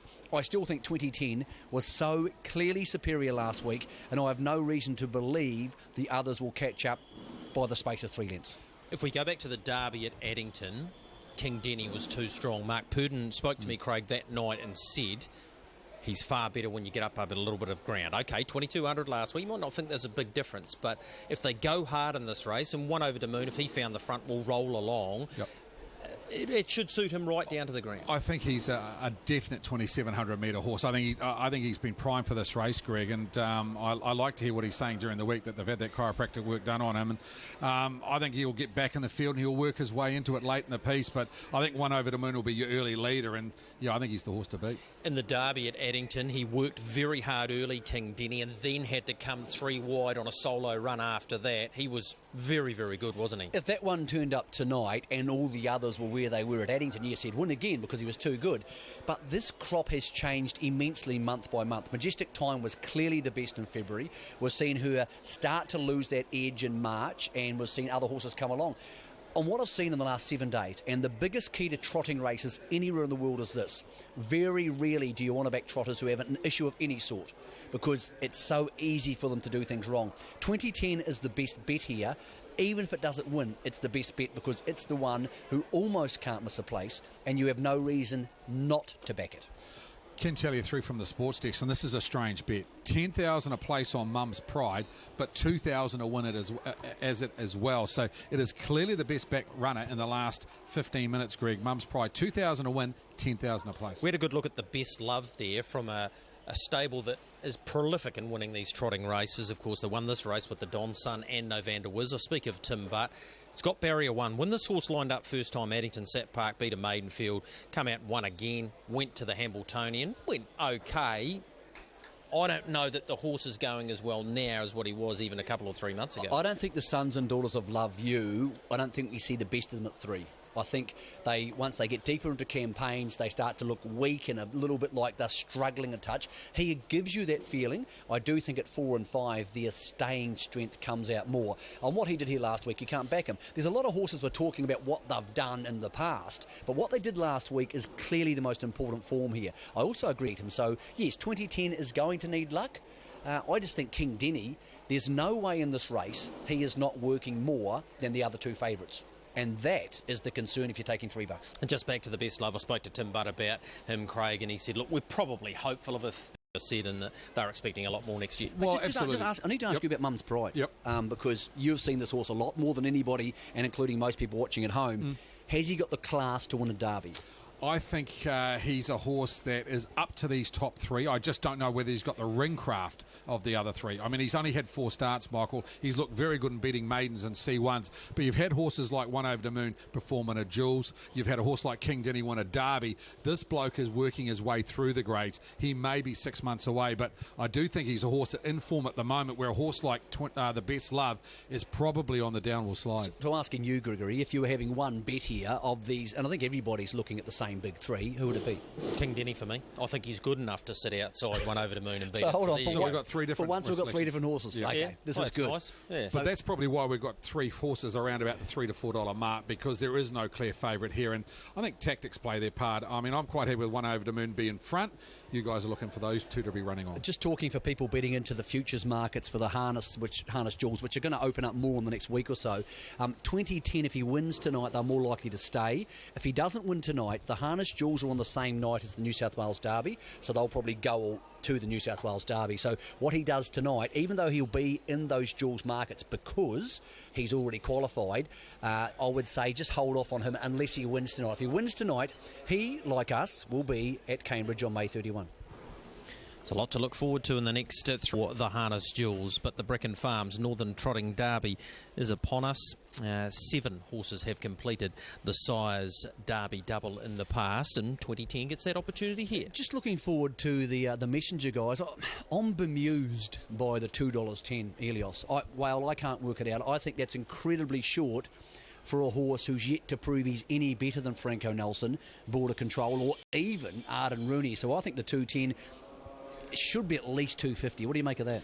Yeah, I think, Michael, it's a case of barrier draws. Punters I think that he's going to be in front, and if he is in front, I think he's a little bit longer on the Tote than he is on the fixed odds, but I think he's out to about $3 on the Tote, isn't he, Greg, at this stage? So if you're shopping on Elias, you're going to back him on the Tote. Yeah, 280 is the book now. Franco Nelson, 423.50 about Border Also, Control. welcome to our Australia, and one coming up later in the Rowe Cup too, so welcome, Bob. Thank you, Michael. And the Brecon Farms Northern Trotting Derby, Group 1, into the back they go.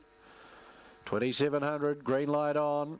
They're off and trotting, and Djokovic makes a good beginning to be the early leader off stride early. Here I Come. One over to Moon and 2010 heading forward in the early part of the race. They're followed by Trouble Ruin, the Best Love back on the inside. They're followed Mum's Pride racing on the outside of Katie's Muscles as they work the showgrounds turn their first occasion. King Denny, the New Zealand Trotting Derby winner. He settles back in the field with back there too was Davies' brother. Back over on its inside, Terraskova, and after the early gallop, back at the tail by some 10 lengths now as Here I Come. 2,200 metres left to run in the Derby, and it's Djokovic looking to lead every step of the way for Luckchin. Leads away by 2. Now one over to Moon's gallop through the home straight here first time. 2010 now pressuring Djokovic in the lead with 2 circuits left to go. The Best Love is third, then Katie Muscles to its outside. Trouble Rue is 2010. The Sire Stakes Championship winner from last week goes on to the lead. Mum's Pride now has 1-1 cover. There's 3 lengths King Denny, 2 lengths away in the field then to Davies' brother.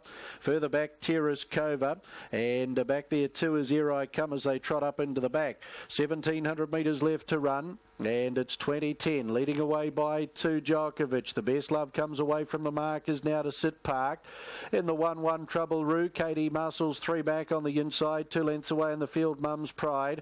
3 lengths away King Denny, there's 3 lengths Davies' brother. 4 lengths, 1 over to Moon, further back Terraskova. And back last as they work to the 1,400 metre mark, Here I Come. 1:20 and 5 was the lead time, 2010 leads, pressuring it though up on the outside. Is the Best Love, 2 lengths. Djokovic is now rolled into a gallop in the trail. Trouble Rue will now get the back of 2010. Anthony Butt tried to get there. In fact, he'll get down 2 here with the Best Love. So Trouble Rue again away from the inside to sit park. Mum's Pride again 1-1, followed up by King Denny. Katie Muscles on the inside as they all negotiate a path around Djokovic. Further back is Davies' brother, 1 over to Moon, and Terraskova, 30 and 8 the opening quarter. Breckin Farms Northern Trotting Derby, Group 1, 900 left to go. 2010 leads the Best Love and Trouble Rue. In the 1-1 is Mum's Pride, 3 back on the inside, Katie Muscles. Then King Denny, 7 lengths off the leader as they turn up into the back. Back on the inside, Davies' brother, 1 over to Moon, Terraskova, Djokovic, 31 and 4 the second. The Best Love's enjoying a nice run in the trail, and Mum's Pride's had an economical run in the 1-1 throughout. Then Katie Muscles, King Denny on the back of Mum's Pride. Further back in the field, Davies' brother, then 1 over to Moon, Terraskova, Djokovic, Here I Come, no chance. 400 left to go, the quarter down the back, and 30.8, and 2010 Dexter Dunn goes for home. Away by 3, Mum's Pride and King Denny running on with 1 over to Moon, and then the Best Love. It's 2010 by 2. Mum's Pride, King Denny's coming strongly, 1 over to Moon down the outside. King Denny, Mum's Pride now get to 2010, 1 over to Moon down the outside. King Denny rolls on to the lead, and he'll be a dual Derby winner. King Denny took the New Zealand Trotting Derby, gets the Northern Trotting Derby at Group 1 very nicely. 1 over to Moon. How costly was that gallop in the home straight first time through? His run second. Then Mum's Pride 2010. Katie Muscles back in the field, as too was Davies' brother. Terraskova back with the Best Love, Trouble Rue, Djokovic. Here I Come with an early gallop, took no further path. 30 and 1 was the final quarter, and 3:23.7 the overall run. The Jules colours strike with King Denny, the son of Majestic Sun. Mark Purdon, well, there's the siren. Well, they have a look into the second placing here of 1 over to Moon. With that gallop through the home straight, the first occasion, they may well do. Mum's Pride steps up to this company nicely, 3rd in the Derby, and 2010 will finish in 4th. Breckin Farms Northern Trotting Derby goes to the New Zealand Trotting Derby winner, number 8, King Denny.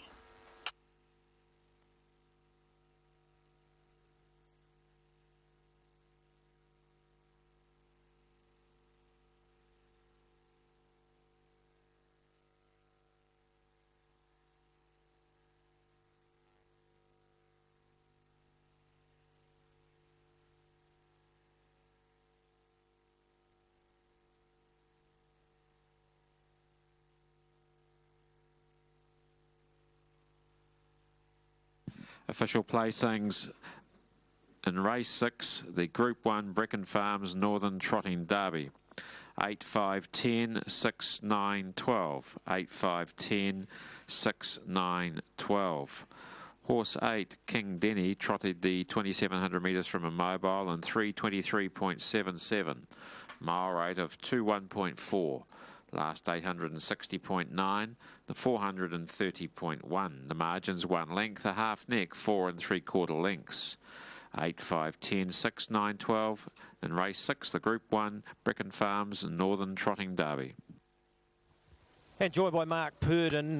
Mark, there was a lot of strange things happened in that race, most of them in front of you, and you were able to sit back, put this guy into the finish when you wanted, and he's duly obliged. Yeah, he went great, Greg, but you know, those mistake makers that just pushed him a length or two closer in the running, and consequently by the time we were inside the last half, he wasn't too far off the leaders.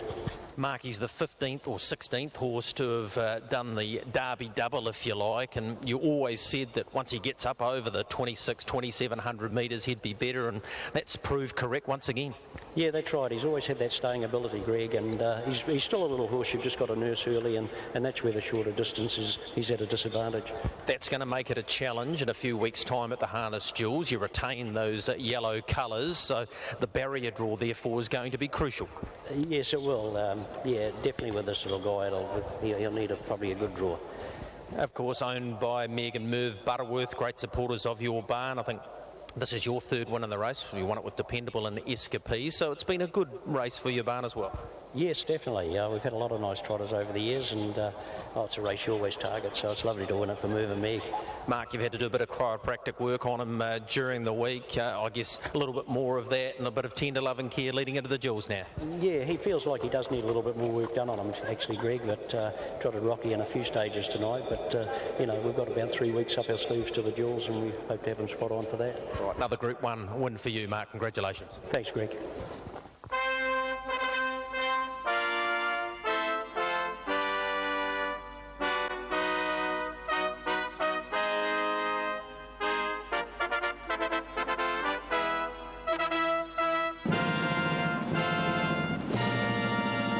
Fanfare for King Denny coming back at the head of the field. The son of Majestic, son of Bay, 3-year-old gelding out of A Touch of Sun.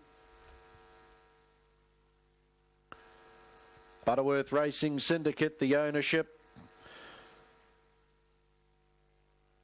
Mark Purdon, Natalie Rasmussen trained at Rolleston, and Mark Purdon in the Jewels colours back at the head of the field after the BRECKON Farms Northern Trotting Derby. Ken and Karen Brecken there, part of the victory photos. Auckland Trotting Club Director Dean Biddlecombe also in attendance, and we'll hear from them very shortly with the presentation.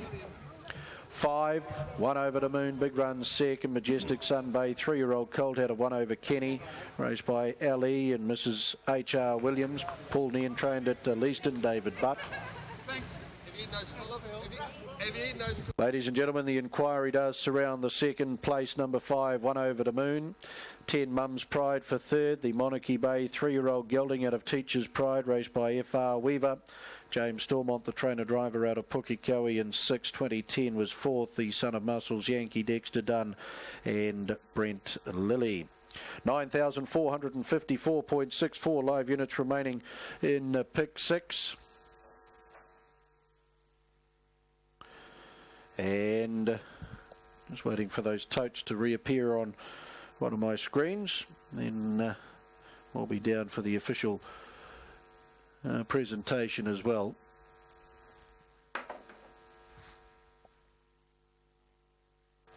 King Denny, number 8, to return $3 and $1.30, 3 and 1.30, 5 1 over the moon at $1.60, 1.60, and 10 Mum's Pride $2, Quinella $4.80, 4.80, Trifecta $48.70, 48.70, and the first 4 $104.60 provisional, of course, with the inquiry into the second place, 104.60.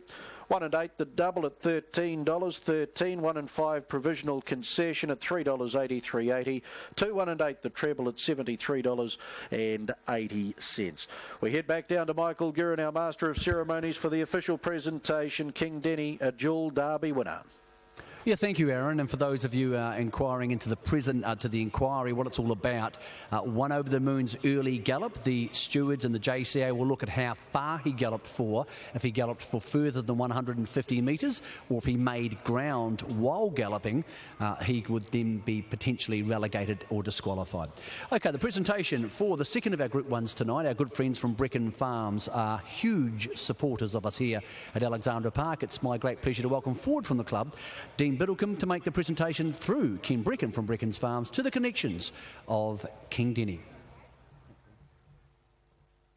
Yeah, thank you, Mick. We've just experienced the Group 1 Northern Trotting Derby, graciously sponsored by BRECKON Farms. And also I'd like to thank BRECKON Farms for their sponsorship of the race.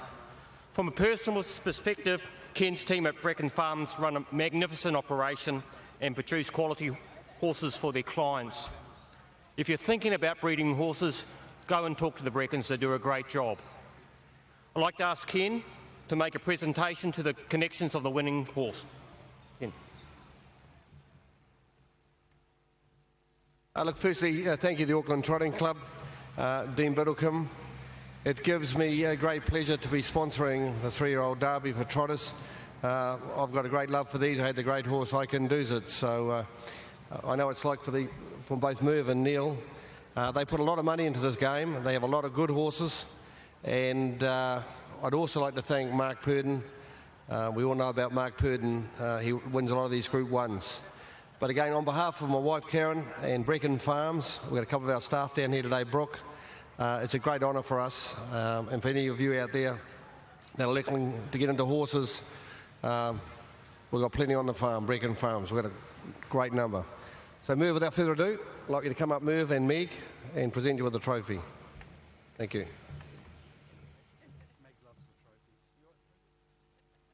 Do you want to speak here?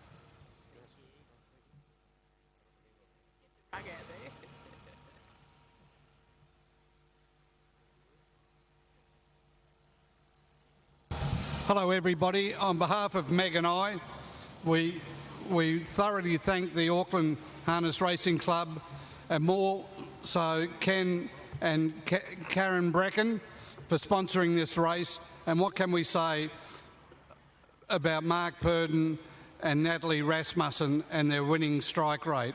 They are fantastic people, fantastic horse managers, and we knew that tonight was the night.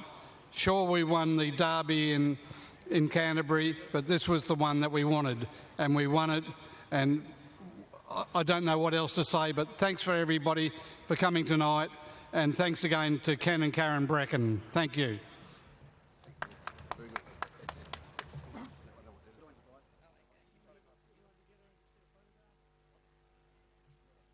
Who doesn't?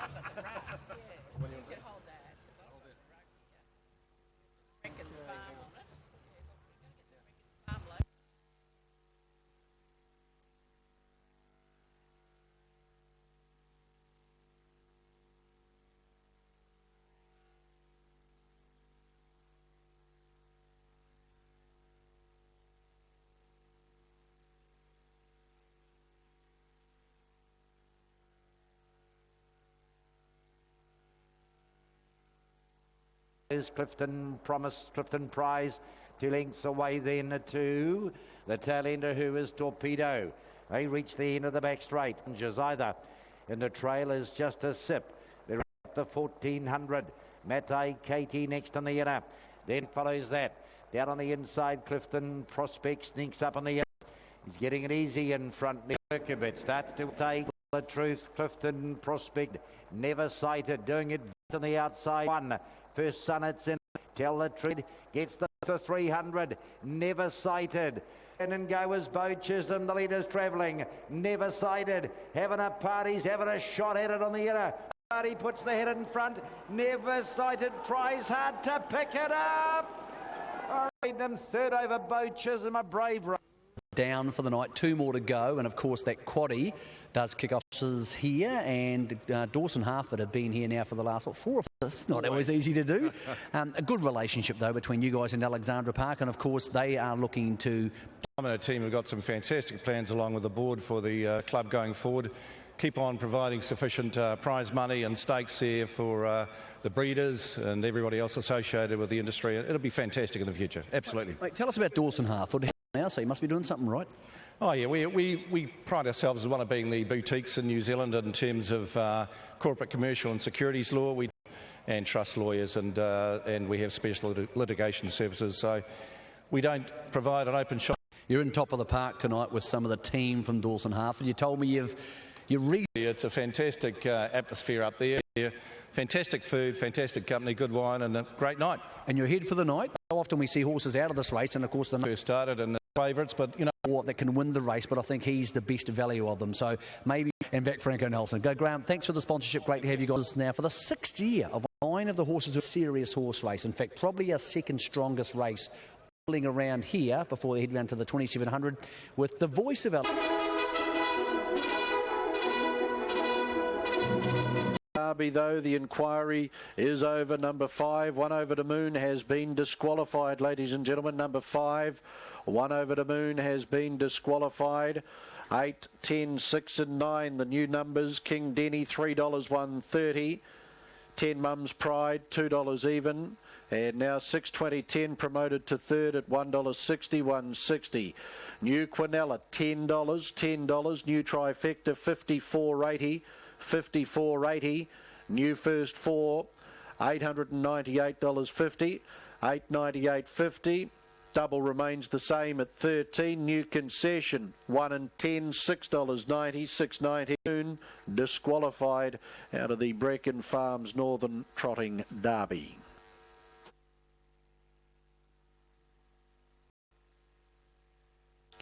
Number 1, Mossdale Connor. And the $4.60, Ricky May. 2, Give the Wink, Philip Butcher, 21 and $4.80. 3, Elios, John Dunn, 3.60, $1.30. 4, Besotted, Simon Lawson. Mark's Gladiator, Todd Mitchell, 9. At 98 and 13.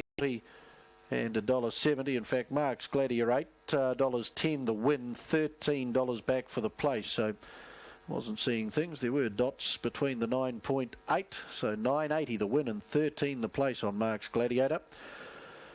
Number 8, Fly Like an Eagle, and Tony Hurley, 36 and 12. Second row draws go to 9, Norvik Nightowl, James Stormont, 27 and 660. 10, Border Control, Mark Purden, 460. Lesson out of Pinkerell Tub, 4 starts 17. 6, 7, 8, run home 10.41. A neck by 4. And to Russell, it goes at 20 past 9. The winner, 190, 120. Quinella, $30.10. Traffic to Forbury, by the way, was having a party, the 9 horse. 7.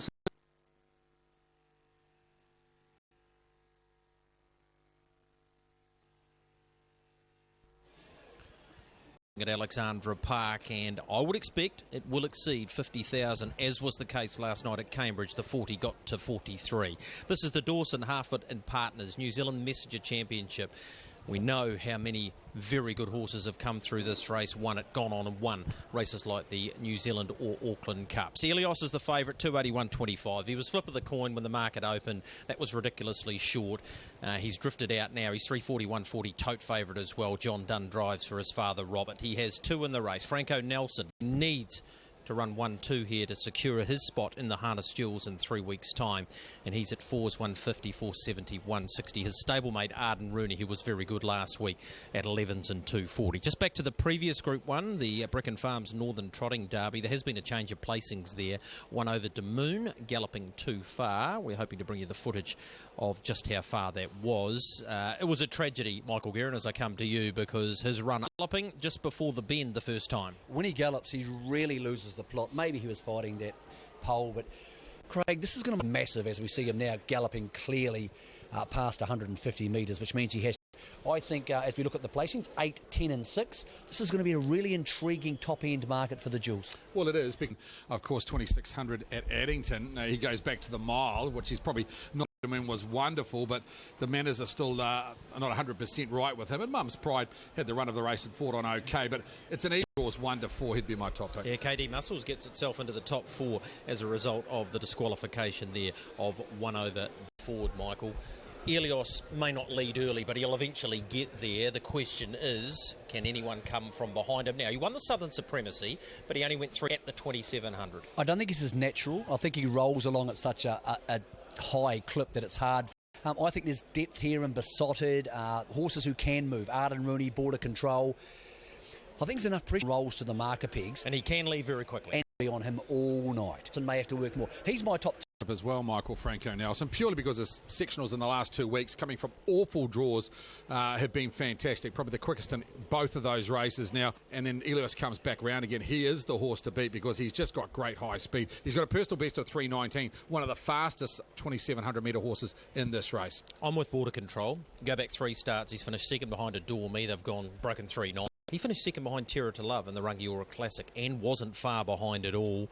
I know he's probably going to have to work harder potentially than the... I'm surprised to see him and Arden Rooney settle together and then move together. And Border Control should be in the 1-1, which makes him potent. In saying that, he hasn't hit the line in any race I've seen this. It tends to be a wild race. 9 of the last 12 winners of this race have won a New Zealand Cup or an Auckland Cup. Is Besotted, because I think he'll love the 27. Yeah, he's dead set a 2,700-metre horse. He won that race last run. He's going to have to make his own luck, Greg, but he is one of those horses. The machine quickly. Do you see that eventuating? Place bet in the 2,700 is well enough. I think Norvik, and if Norvik Night Owl sits 3 fence, you're getting around 5 running line. They go around 4 bends here. They're going to cover 2 lengths extra a bend. That's an 8-length disadvantage. The only thing I'd say about Norvik Night Owl, predominantly all his form is because he's going to posse up in the right spot, 3 back on the fence, but he's a little bit like Easy on the Eye. He's far better when he's in front. He doesn't really minute to go out to this race, so it'll get up 53, 54,000. Talking about that too, we only touched on this the other day on the box seat. Harness Jules Day, quaddy guaranteed to 100. Something like that, yeah. That's and that pick money. 6 is on the opening 6 races, and the final 3 races will be the triple trio. So there's...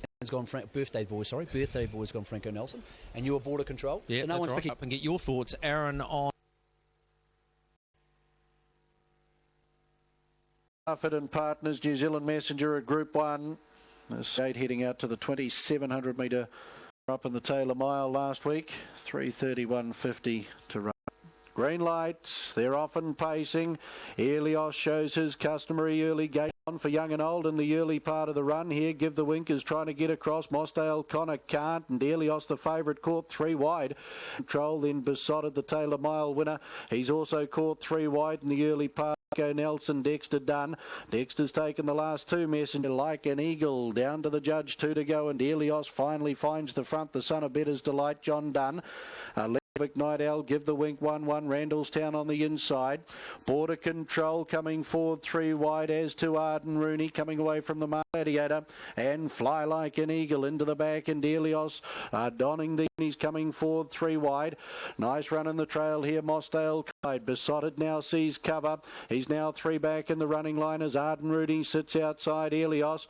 Randall is Franco Nelson there, followed by Let's Elope, Mark's Gladiator, and Fly Like an Eagle is back last as Messenger. Group 1 opening quarter 30. Franco Nelson let go at the 1100 and Double D will have him. 1-1 is Border Control. Norvik Night Owl gets away from the inside, pushes Besotted 3 wide. Give the an Eagle second quarter, doesn't come. Rooney on the outside. Elios is trailing.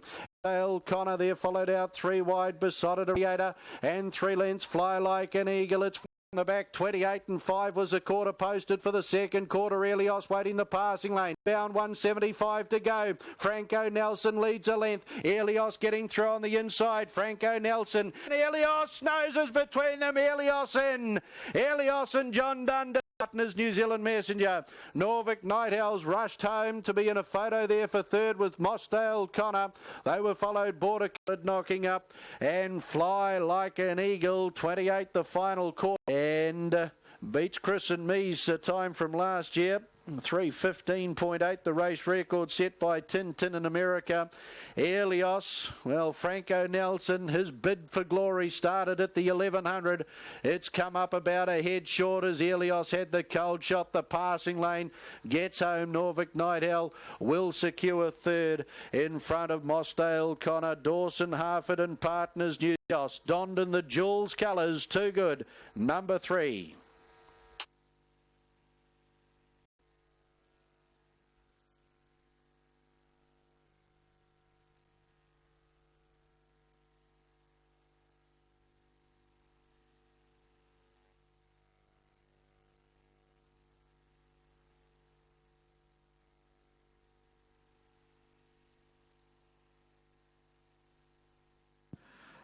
New Zealand Messenger. 3:7:11. Horse 3 Helios paced the 2700 metres in 3. Last 855.8. The 400. 3:7:9. 1:10:11 race 7. The Dawson Hartford and Partners. The Derby, the previous, and now in the Messenger. This guy's really come of age in the last few months. Yeah, that's right. Like he's a nice 3-year-old, but he's definitely improved. Pan out how many expected you leading throughout. Mind you, Franco Nelson came that quickly. You probably didn't have much of a choice. Yeah, that's right. But saying that, like, he lashed on. I've burned that first quarter probably just a bit harder than I'd like. So you have to give the horse a wee bit of a rest in the mid-race. So that's where he got it, and he's just as good come from behind. Yeah, he's learning to be a racer. Yeah, that's right. So you can't lead all your races every time. So especially at the level he's going to be racing at. So yeah, it was great tonight. And for your dad, to Quinella, a feature Group 1 race. Took a gamble and bought this horse for big money as a 3-year-old, and we're lucky enough to get given Franco Nelson. So to get them both to achieve what they've done tonight is a great effort. There's a large band of owners here waiting to greet you as you come in.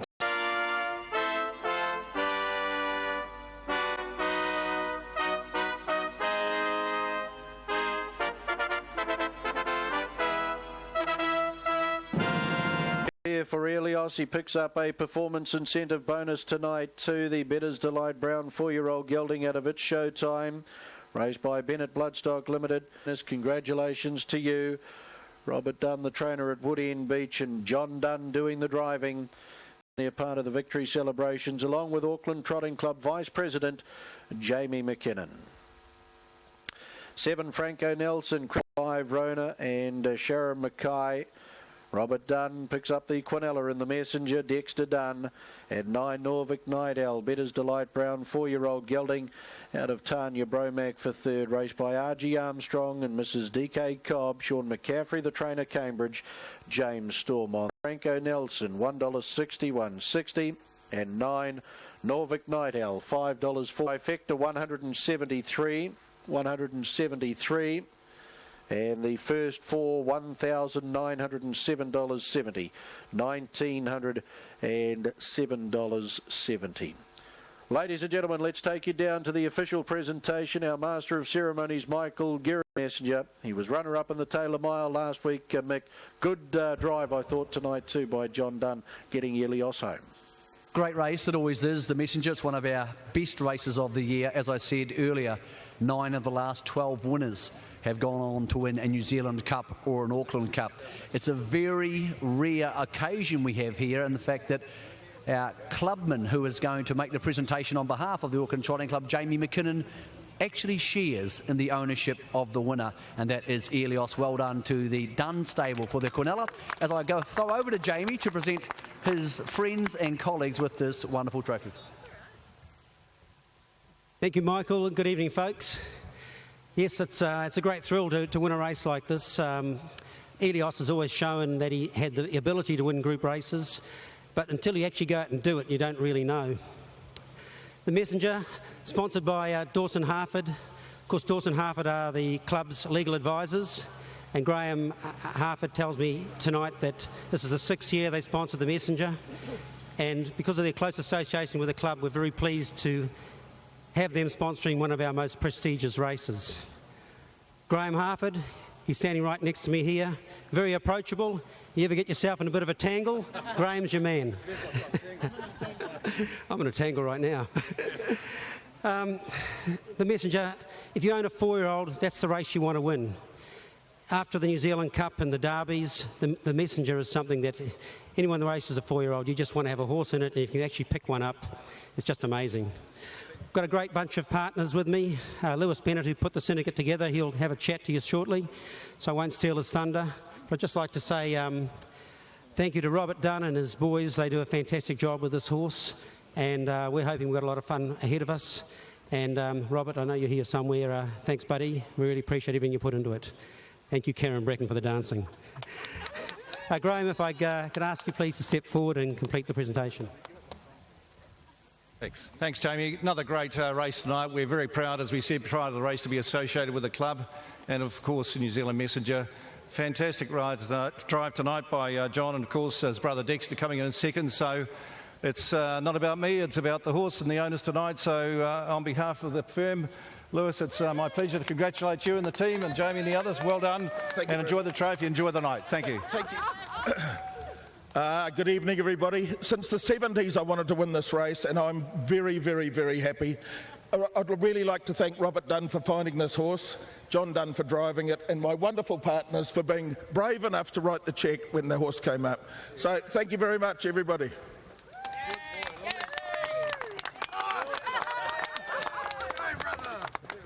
Yes, we want to be in that one. Hand up, my brother.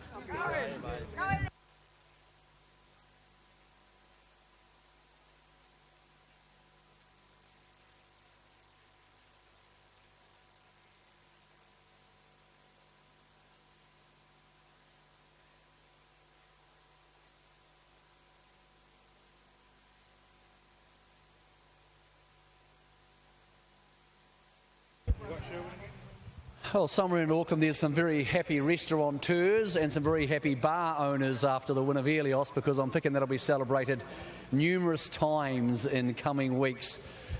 Counting down to the Harness Jewels, of course, which is at Cambridge on May 31. The Harness Jewels, the big final day for the harness racing Group 1 season.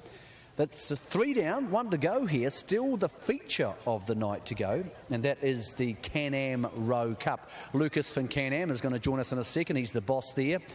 Great to have them as consistent sponsors of this race. And, well, we have had some great racing tonight. This is the big one, though, because this is the best trotting race in the country. Here he is. Good to see you again, Lucas. Welcome along from CANAM. And how's the business been going? Because you guys have an outstanding reputation in the property development. Thank you. No, business has been doing really well. You know, we're currently building in Rotorua. We're building a police station there. We're doing a maternity wing in Whangarei. We're building in Ponsonby, several other buildings in Auckland, in South Auckland, West Auckland, South Pacific. We're building a hotel. A busy business. You guys have a great association with Alexandra Park, and they, of course, have some interesting times ahead too, because they are going to build some major commercial and residential developments here on the track.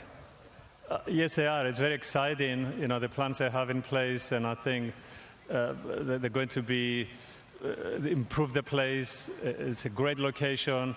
It would be an amazing development that I think people will enjoy to be here. You come every year for the Rowe Cup, of course, because you are the sponsors of our best trotting race. You always seem to enjoy the night. You got a big crew from CANAM here tonight? Yes, we do. We have about 16 people. It's always great here. I mean, it's a great atmosphere. People have fun. Food is great. Having a few wines, watching the trots. What else do you want? Did you manage to find a winner, or have you been socialising and doing the right thing like the boss and not betting too much tonight? Well, I think it's hard tonight. The field is very... You're right, it's hard tonight. Not many favourites are winning. Yeah, that's right. Yeah. Oh, well, I think in the next race on the card, the best horse in the race is Master Lavros, so maybe you can go back to your team and tell them to back Master Lavros. Lucas, thank you for the sponsorship once again. We look forward to seeing you after the race to present one of the most historic trophies in New Zealand racing, the Rowe Cup. My pleasure, thank you. That's Lucas from CANAM, of course. He's the boss there. They are sponsors of our great race. Rowe Cup, the horses in the front parade ring, shortly onto the track with the voices of Alexandra Park, Aaron White. For the last of the Group 1s, the favourite is Master Lavros. If he behaves, he should win. But that's the big question with the trotters. You never do know. He's around the 3.5 mark. Thank you, Michael. And 3,000.1 live units remaining in Pick 6, going into the second half of the Pick 6 competition tonight. 3,000.1 Live units remaining in pick 6 after River Polka number 1, 8 King Denny and 3 Helios in the first 3 legs of pick 6. Runners are parading, ladies and gentlemen, for the 2014 CANAM Rowe Cup. 3,200 metres off the standing start. A very, very even affair this year as the runners make their way out onto the track.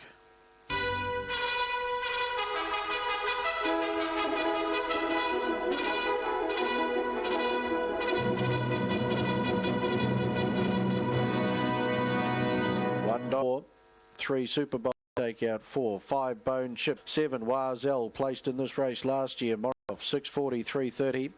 9 Shimon, $1.80. Lenski 12 and 330. 12 King of Strathfield, Jared O'Reilly 22 and 590. Scratch 13 and 14. 15 Master Lavros, the Dominion Handicap winner and the New Zealand Trotting Championship winner, both at Group 1 level. Mark Jones 350, 250. 17 Cool Cobbers, Zach Butcher 630 and 240. Good luck with your investments in the 2014 CANAM Rowe Cup over the extreme 3,200 metres and at Group 1 level. For assignment for her here, MBD, also a relatively new recruit to the top grade. Still plenty of people here on a coolish night. A minute out from race 11, first leg of the last double. This level, even at start 83 tonight. An Exponential Lily, it's one of those. C4 went straight back up to C5. Deep Affair can make a case for a few, and there's a couple of dogs. If he gets the run through, then I think he's the fastest dog here tonight. But Armed Forces can be. His efforts haven't been too bad either. Ran 17.96. 11. It's the of changing for Inazarmed Exponential Lily. Unrouted cow. So too does Armed Force. So does down the back. Pizza drop 10-20. Russell, race number. Rozzo from Box Up Cup, favourite on performance in your previous. Side the first sort of quarter or 600 metres and win guarantee CANAM Rowe Cup. When you start on Sir Castle to stay around here this year, and then the Lions race. You can see them reefed in a one disappearer and a pride of a people chaser. It's not invariably. You've just been here to see your Occasion of the find a lot of horse. He pulled too nice. Other one who comes. I think a lot of love. I'll look to the. If you're not shit in the. Put him on top, dude. Last week he's a place chance. I don't a mile in Australia. Good enough here. I think he would. Anyway. Yeah.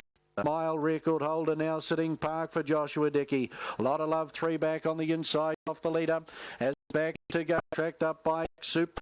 Out comes the opposite Cool Cobber onto the outside. Cobber, Shilly, Master up, Marzetta Light, Clover back to his flop. Looks like 4 Rowe Cup, Wazell in 15.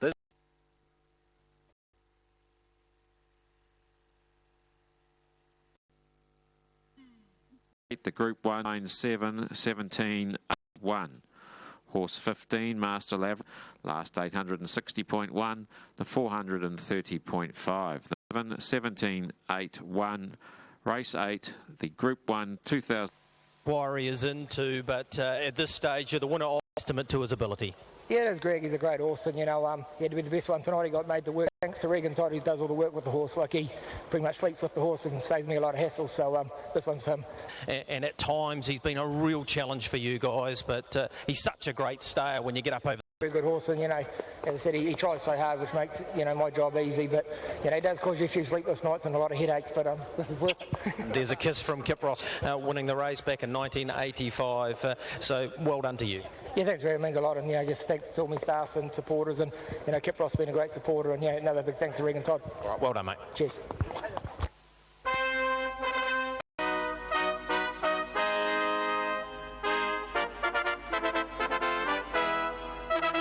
Now, ladies and gentlemen, the siren has sounded. The inquiry is into the winner.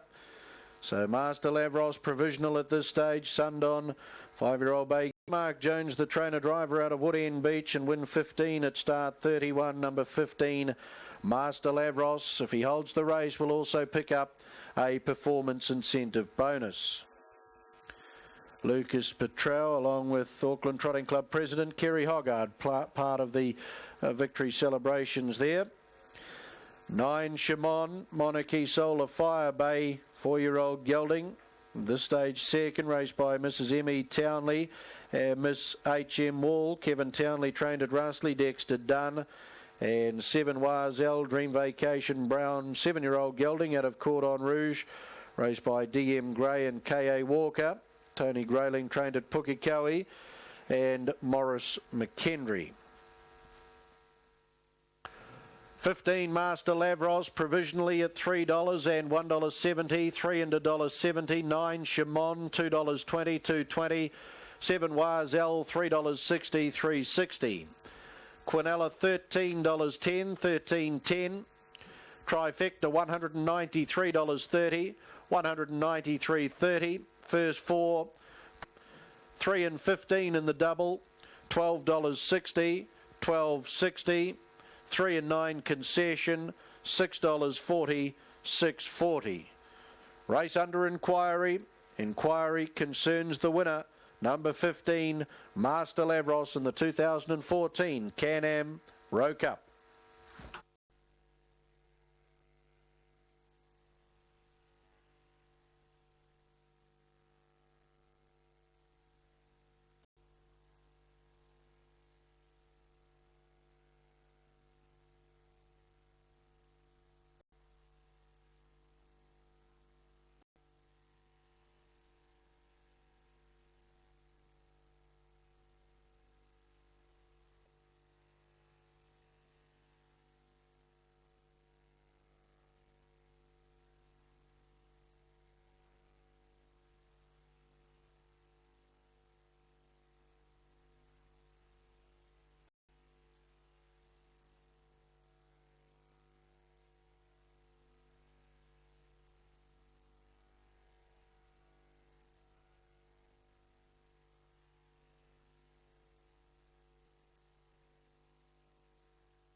Alexandra Park, and as we return you there to Craig de Wale Thompson. Craig, that inquiry continues into the Rowe Cup. Yes, it does, Russell. Greg O'Connor's in the inquiry room at the moment. They're looking into interference from Master Lavros into Shimon at around about the 150 metre mark to around about just prior to the winning post. He shifted out maybe 3 or 4 cartwits. It's whether there was any contact between Dexter and Mark Jones, and they're looking into that. So it's second versus first, Shimon versus Master Lavros in the Rowe Cup. We'll update you any information that comes through from the inquiry. Darcy, 240, 140, was as long as 340 this morning, this horse, trained by Tony Hurley. Brett Mangos takes to drive. Really good behind Sky Major last week.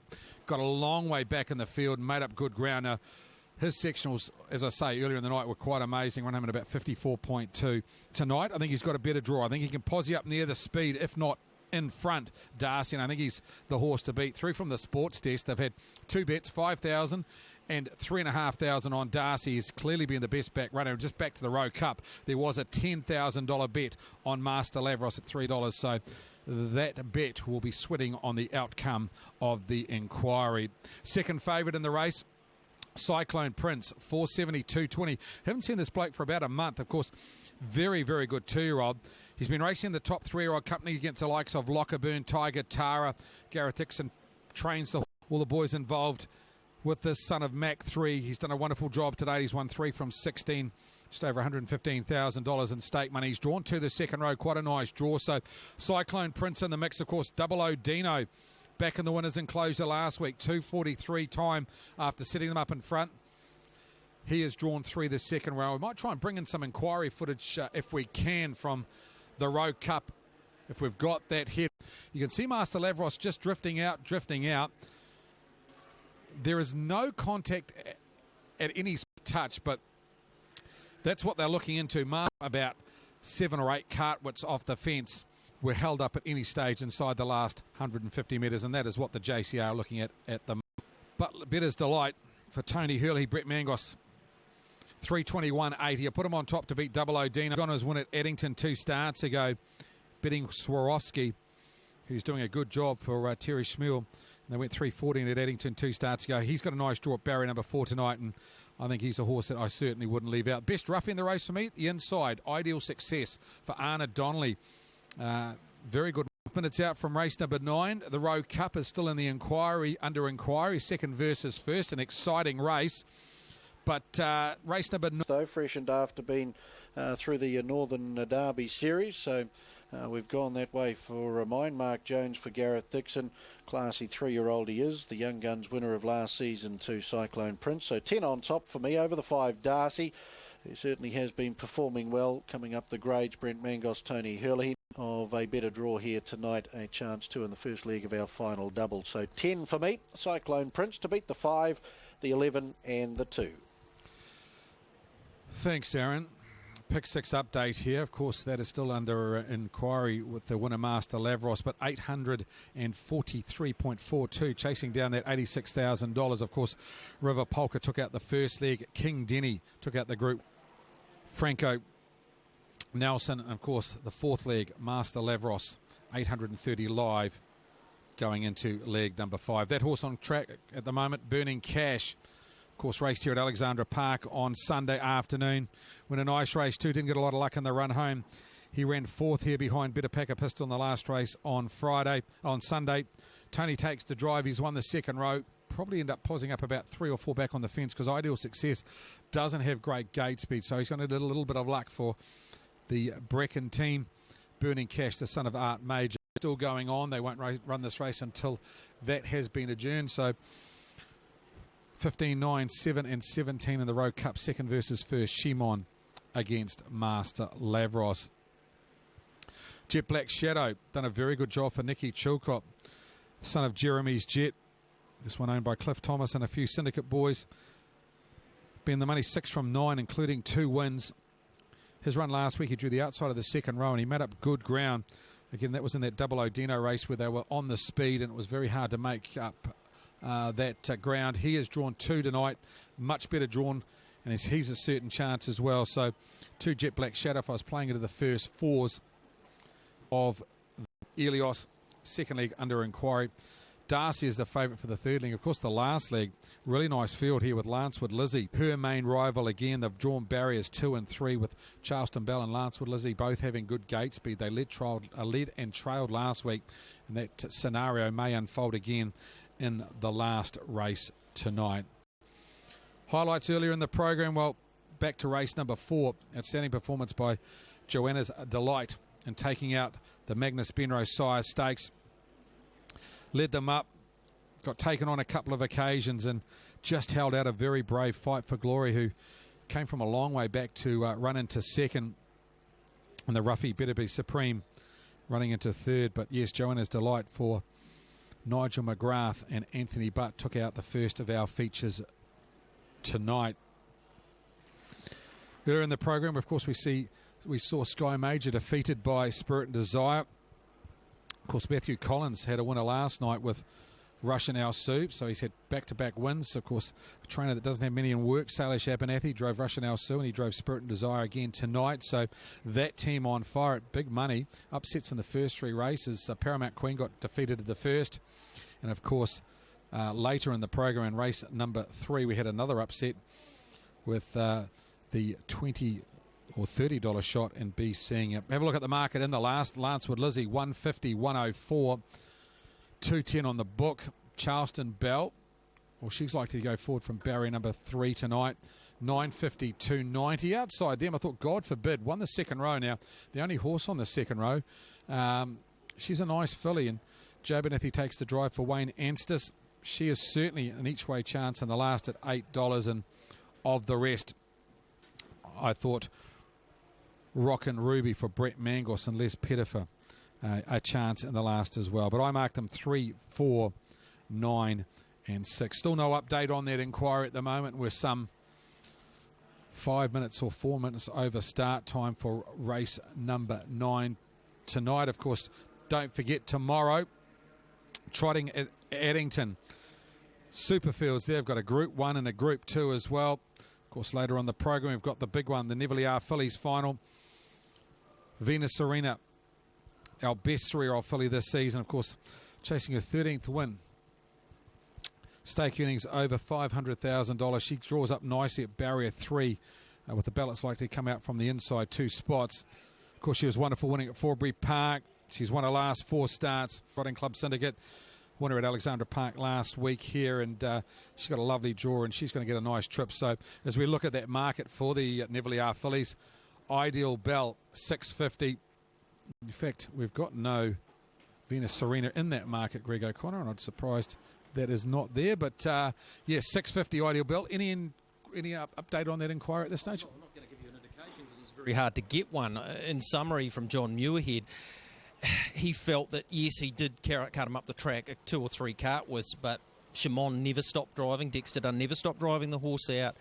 He had every chance to run past Master Lavros. So this is one that could go under interpretation by the JCO. It is. Yeah, it was an interesting inquiry. I thought Mark Jones spoke very well. He said, look, I straightened my horse about the 100-metre mark, and then Dexter was not even on terms at that stage and never got past him.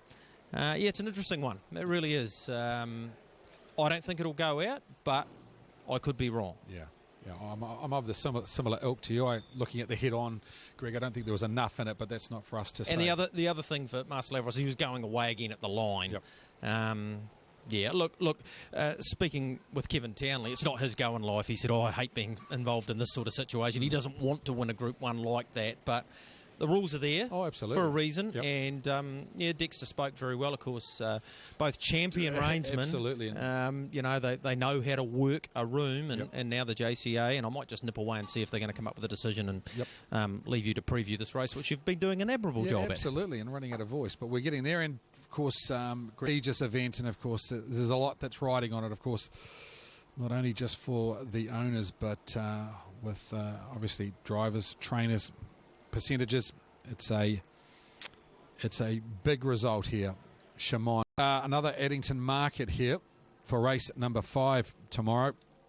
Of course, this is our Sea Light Windows and Doors Sire Stakes for the trotters, the 2-year-olds. I thought Prince Fearless is very hard to beat here. I know he had a gallop at Ashburton last start. Didn't seem to want to take the passing lane. You go back on his run 2 starts ago. He was very good in defeating BD Love. Had to sit outside him there.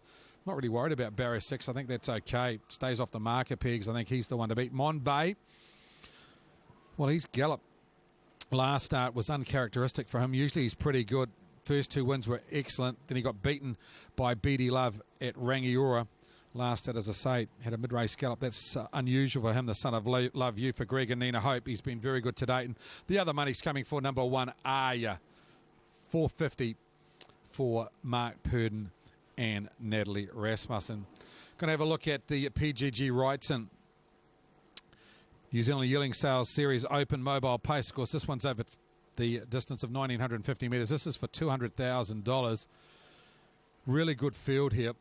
We've got Express Stride in there. Of course, Alta Orlando from Barrier 2. That's not in the market as well, so we might bring that market up with Alta Orlando in as well. Say My Name at $5.50. I can tell you number 2 will be the favourite here. Express Stride down from Tony Hurley. Barney's a big bloke. Son of Better's Delight out of Laura Alla. Beautifully bred. He won the non-tote here last week. And he's a horse that's drawn up at Barrier 4. He's going to be a lovely 3-year-old, not a natural 2-year-old, but he's going to go a great race tomorrow afternoon.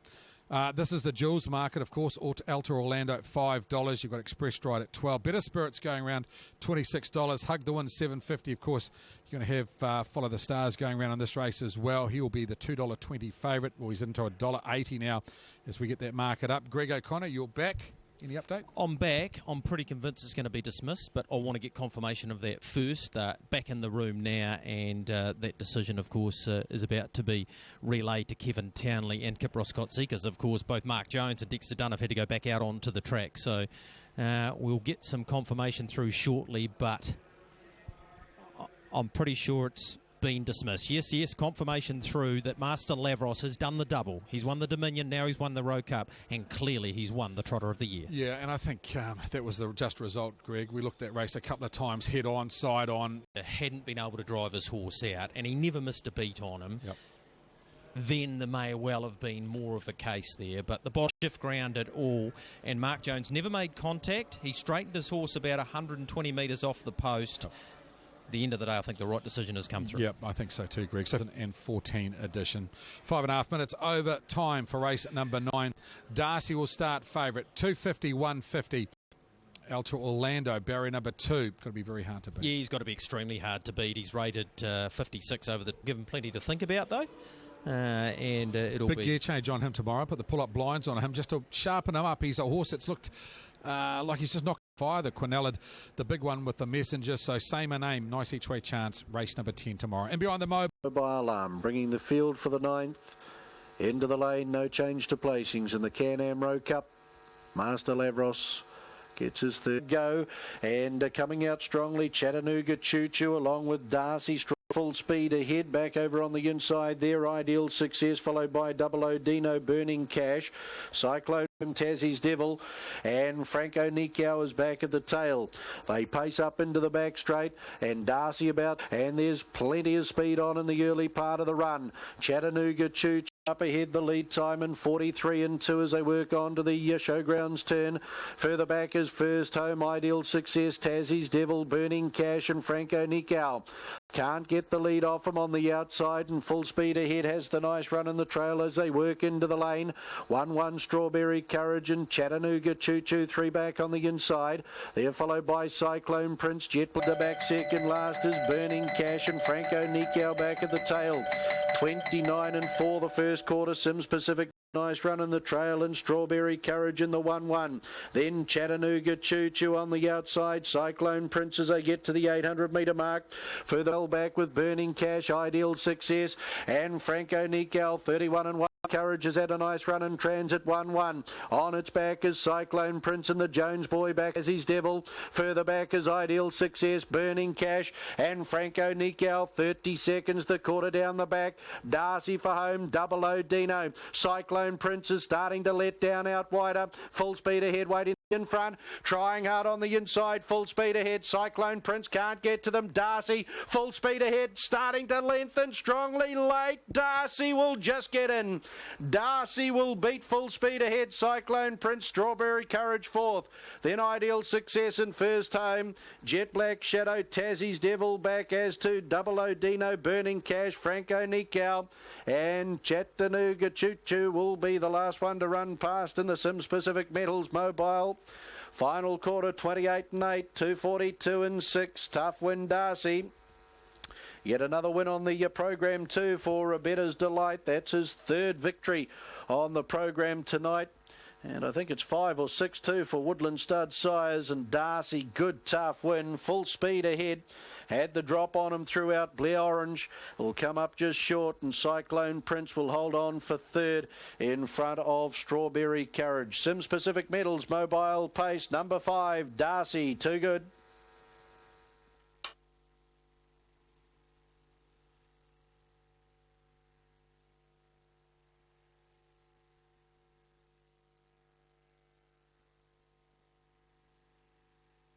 Official placings, race 9, the Sims Pacific Metals Mobile Pace, 5, 4, 10, 3, 1, 12. 5, 4, 10, 3, 1, 12. Horse 5, Darcy, paced the 2200 metres in 242.67.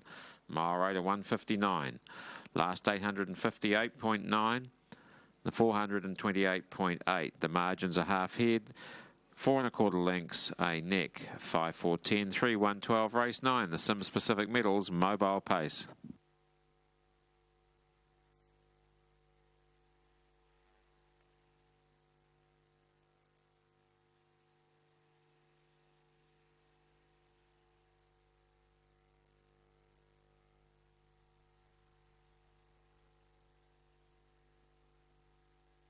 Five, Darcy, to come back at the head of the field. The Better's Delight Bay 3-year-old gelding out of Markinell, raced by Tim Vince, John Kenny, Majestic Racing Syndicate and TJ Trevor McKee. Congratulations to you. And Brent Mangos back at the head of the field. Too strong in race 9, the Sims Pacific Metals Mobile Pace.